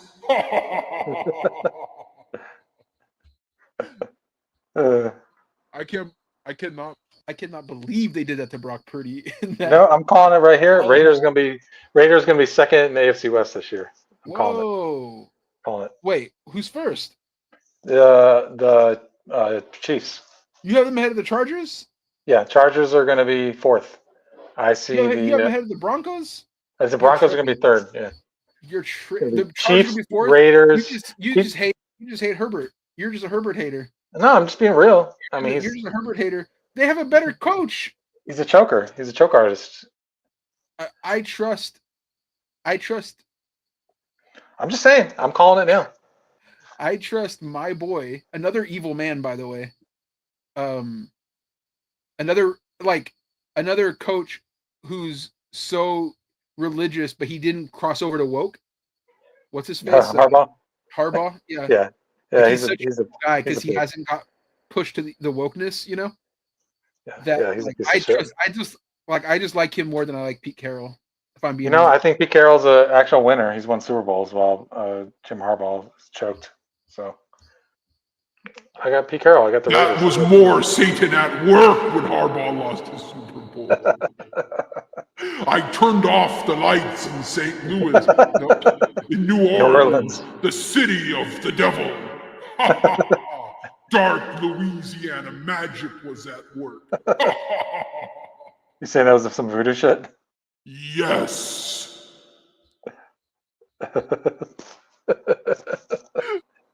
Fucking Satan, dude. He's always getting me. That's the thing. It's because I'm Catholic. If Brock Purdy wins the Super Bowl, I want his ass becoming a saint. And I don't want him to die first. Because he will have overcome so much evil. It's possible. I think the Niners are going to be better than you think this year. Yeah, well, you know how I feel about the Niners. I don't think they're going to be very good. I think they're going to benefit from Geno being out of the division. We still got this monster Kyler Murray in our division. We still got this monster Matt Stafford in our division. You know what I mean? Well, I think it's going to be you and the Rams fighting for that division. That's what I'm calling. Watch us the year after next. Just see what we do. All right. Just see what happens. Well, this year, I'm giving them a rebuilding year. Just remember I said that right today. When you guys are like 10-5 towards the end of the year, and I'm like, yeah, you know what? I never forget.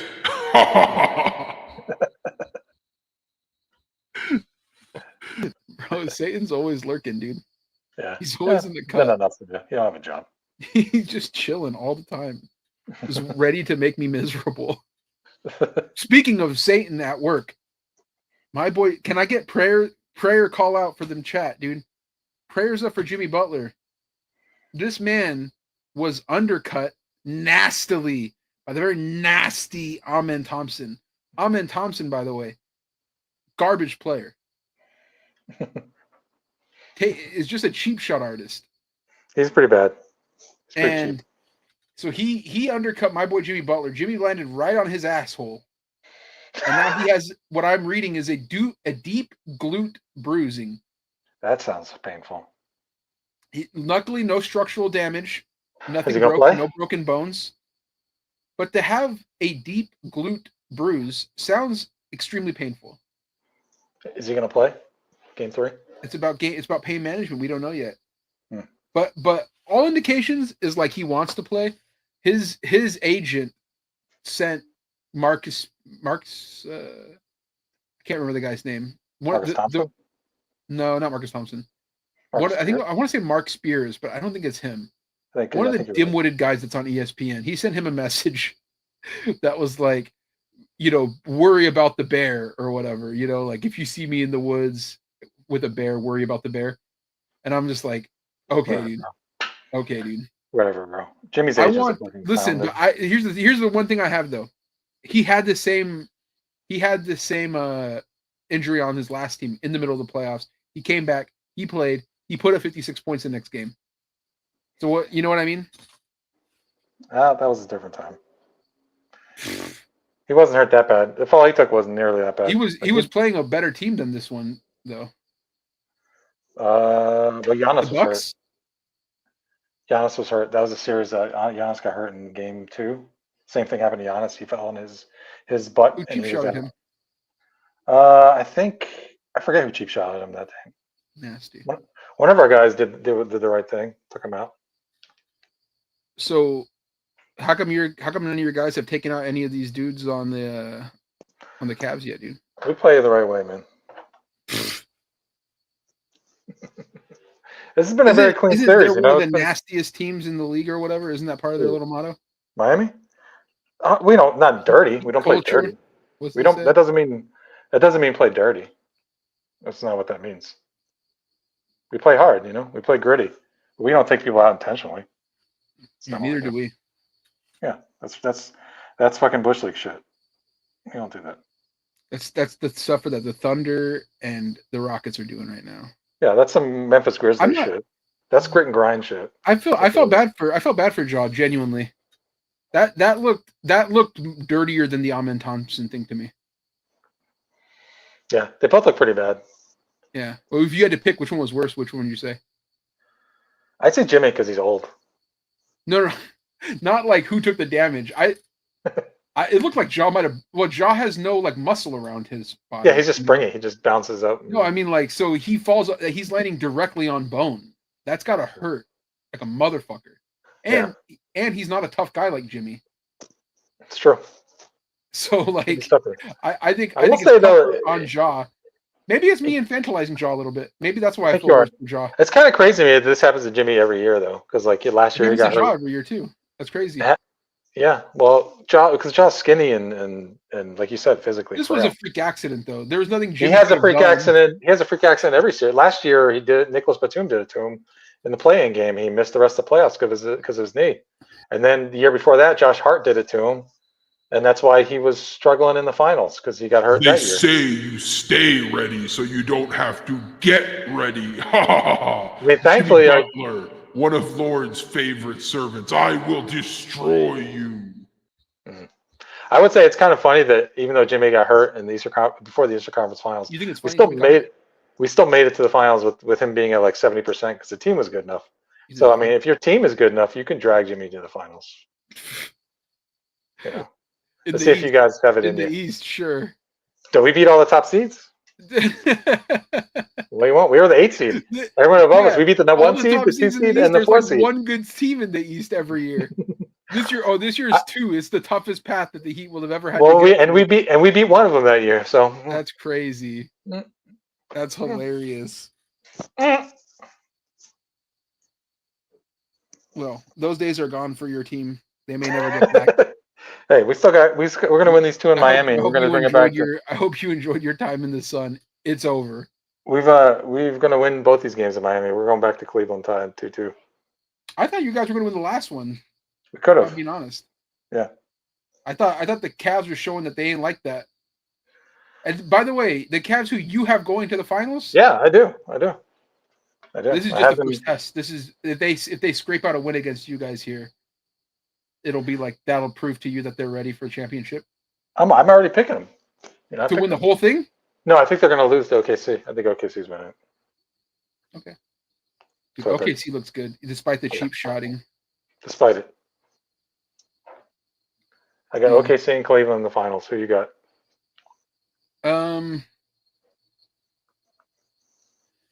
Well, all these injuries are throwing things into disarray. Not just on my team, on the Celtics as well. But I thought until Jimmy got hurt, we had a much easier path into the finals, if I'm being honest. Because we would only have to play the Thunder at the very end, and who knows what they're going to look like by that point. Sure. But this I don't know. I'm trying to do the math now live on the spot here. The Celtics thing, it hurts too though, because I would have had them, but I don't know if you can win without Tatum putting up as many threes as he does. Well, they lost tonight. They lost tonight? Yeah. There you have it. Jason Tatum had 36 points. He went 4 of 10 from 3. So. Oh, disgusting. Franz Wagner had 32. Paulo had 29. He's not 100%. Jalen Brown only had 19. Game, by the way. The Lakers are up 63-59 in the third, and Milwaukee beat Indiana 117-101. Oh shit, they came back. That doesn't move me. I need Minnesota to get this W. That's bullshit. Nah, dude, Gary Trent had 37. You know how many points Dame had tonight? 7 points. I was gonna say like 7. That's crazy. Yeah. Wish you let me answer. I would have seemed like a genius. You're looking at them. You gotta be looking at the box. I'm just looking at you. My computer fucks up when I have too many tabs open. Luka's got 8 points right now in the third. Sick. Yeah. Wait, just in the third, or he's got? Yeah, he's got 8 points total in the game. Oh my god. LeBron's got 25. LeBron's carrying right now. LeBron carry job. Yeah, I don't know. This NBA, like, I have a real issue with the way this Warriors Rockets game, like going into it, they were like, if you like aggressive physical defense, you're gonna love this series. It's gonna be a war. It's gonna be a dogfight. It's like it didn't have to be. If you just call the fouls the other team is committing, then it could be a normal basketball game. But they wanted to build it up like, okay, obviously the Warriors will win if we have a normal basketball game. So because they beat this team like 7 times out of the last 8. But what if we let them just fight? It's like, bro, this is not the sport. It's not supposed to be. I don't want to watch Steph Curry play basketball. I don't want to see him have wrestling matches, AEW wrestling matches, This is crazy. You want to see WWE wrestling matches where it's like I want them to have a basketball game. Yeah, totally. I want them to play basketball. So that's how they do it, though. That's how they level the field. They'll have they'll call. It's so bullshit. It's just it is bullshit. It's like, I mean, it's the same. It's a problem the NBA has had for a long time, where it's like it's a different game that you watch in the playoffs. But this is like I've been watching every playoff game except for when we do the show, and this is not like the tenor of the game that they're allowing in the Houston Golden State games are completely different. It's a different universe. And it's just like arbitrary. Like, we just decided we're going to let them just go out there and play like assholes. Why? I don't know.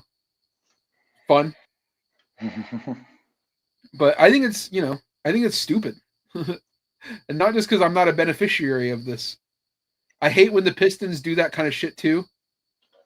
They're the new bad boy Pistons. They're allowed to play dirty. It's like, why? Oh, it's so funny that this guy Beef Stew has emotional damage and is just like trying to fight people, like literally trying to fight people. It's insane. It takes away from like how good Kate is that they're just like, oh, this is so great. This team just gets to be a bunch of like roughnecks, goons. Play basketball.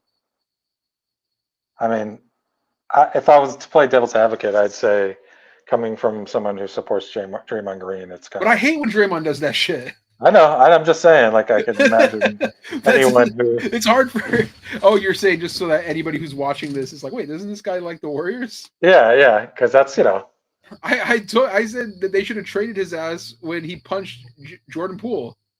I'm like, this is crazy. You know, he's a great defensive player, but he will crash out as hard as anybody and cost the team games, and I hate it.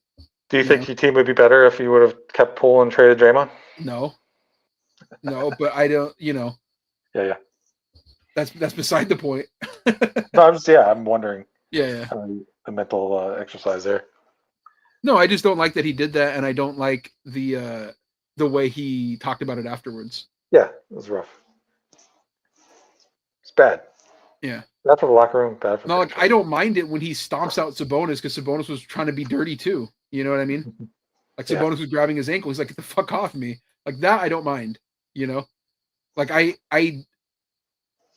for as much as I hated that he punched Jordan Poole and that he will do like, you know, he'll cross the line. Like he's never actually hurt anybody to the point where they had to leave a series.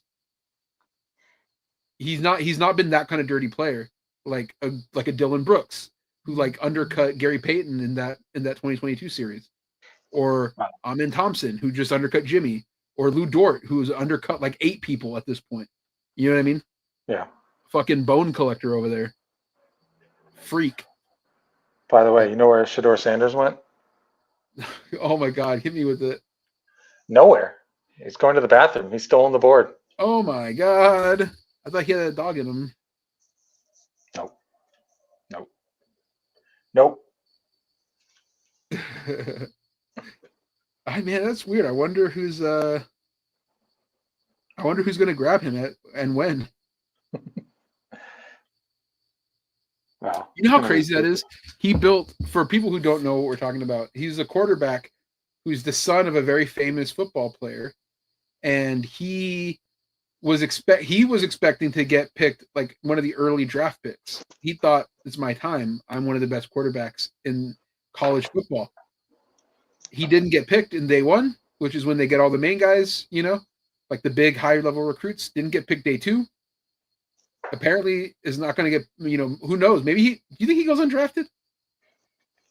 Someone will take him in, like, I bet later, like 5th or 6th round. Mr. Irrelevant, part 2? Well, that'd be sick if he was. So this guy, though, he was famous because he was rich. So he would, in the middle of his, shout out to our guy Mitchell Coleman. Says, yo, how's it going, Ramon and Tony? What's up, Mitchell? Hope you're doing well. He would go out in the middle of games and like flash off his like fancy watch, and he would, you know, flex his wealth. And then apparently in his interviews, he was very not humble, and NFL teams hate when you don't show like that you can be humble and like willing to take direction, I guess. Yeah. Unless your name's Caleb Williams, but whatever. I'm kidding. I'm just joking. It's just a bit. Take it easy. Shit. Mitchell says he's doing good. He just got his first comic published. That's what's up, dude. Oh yeah. Congratulations. Oh yeah, dude. You know what? Hold on. I'm gonna throw up the applause. Hold up. Here we go.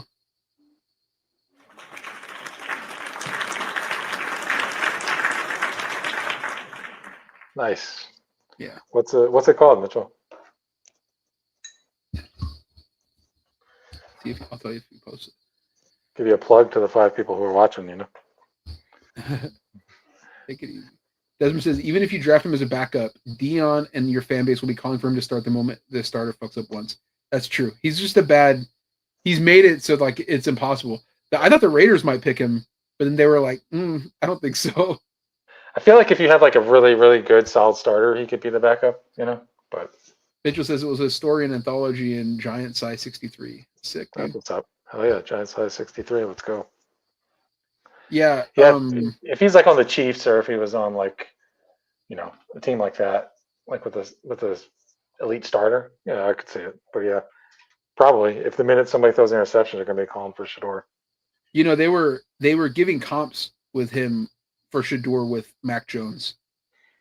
That's not a good sign. I heard Tua. I heard That's people a calling him horrible Tua. sign. I heard people calling him Tua. Really? Yeah. Because he's not very Accurate. Yeah, yeah. they're saying he had Tua level accuracy, and I've seen his throws. I'm like, no, he doesn't.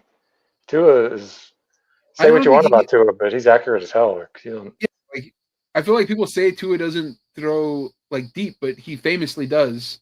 Yeah. And the whole thing with Shador is he's got no arm strength, he's got no athleticism, he's not fast. it's not I don't know big. what he does. Yeah, he rides the coattails of Travis Hunter, probably. He don't got the 10-yard bursters. No, You know what I mean? no. He doesn't have a 30-yard bursters like Zach Wilson.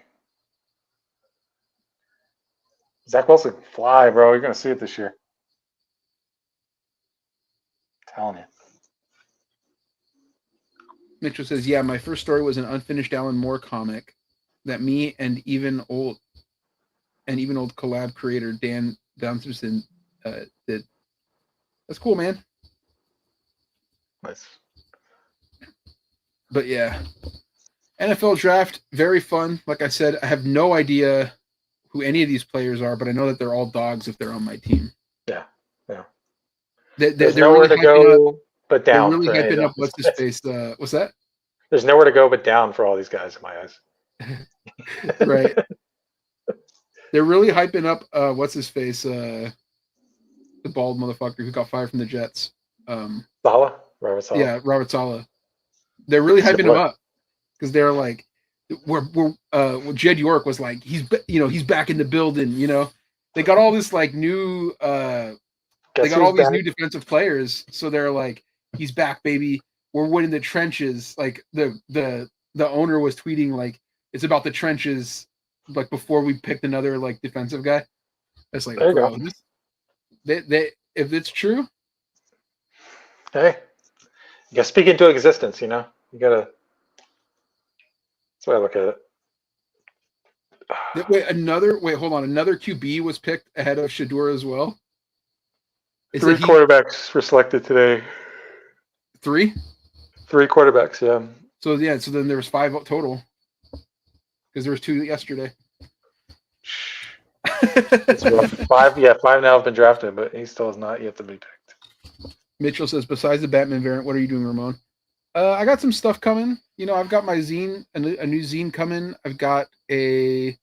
Oh, did you see this other guy that the Niners drafted? Yeah. Oh, I didn't see him, but my brother's texting me about him. Upton Stout. Motherfucker, Yeah. Stout.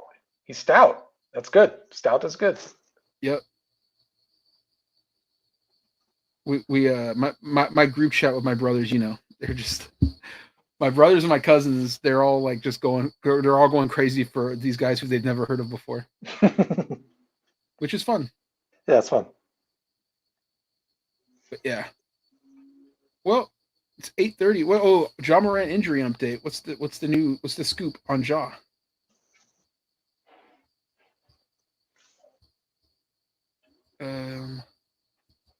Oh, never mind. It doesn't matter. He's never going to play basketball again, apparently. All right. Well, Tony, it's 8:30. You want to start wrapping up? Yeah, man. Where can they You can find find me on Instagram and Blue Sky at Tony Gregori. And yeah, hope everyone has a good rest of their night. Yep.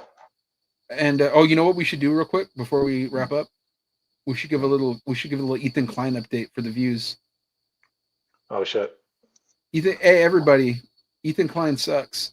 That's our segment. This motherfucker had sent himself some human skulls to fake a Allegedly. death threat. Is disrespecting the Japanese now by saying that the manji symbol is a swastika. This dude is out of control, bro. Wow. Mitchell says, "Who the fuck's Ethan Klein?" Bro, Exactly. He is this little garbage human being who's a former or who used to be like a funny guy, and now he's just like deeply Zionist, and that's his whole. He just said instead of doing comedy, I'm just going to be doing Hasbara 24/7. He does all of it. He does it badly, and he's just on a he's been on a 1.5 year long meltdown, or like 2 years now. But you know what? Now that I got so he's an asshole. Yes. Now that I got my boy Robert Saleh back, you know what it is, baby. Free Palestine. Hell yeah. You know what I mean? And you know what? We're gonna leave it there. Oh, check us out at on Blue Sky. Check us out on you know what I mean? Are you on Instagram still? Yeah. Check us out on Instagram. Check us out new elcaminoart.com. You feel me? Oh yeah. And Hey, shout out up. to the boys. Shout out. To the boys, you know, the MBs, the ladies. Shout out to everybody. Hope you guys have a great week. We'll catch you next week. All right. Talk to you later. Ending stream.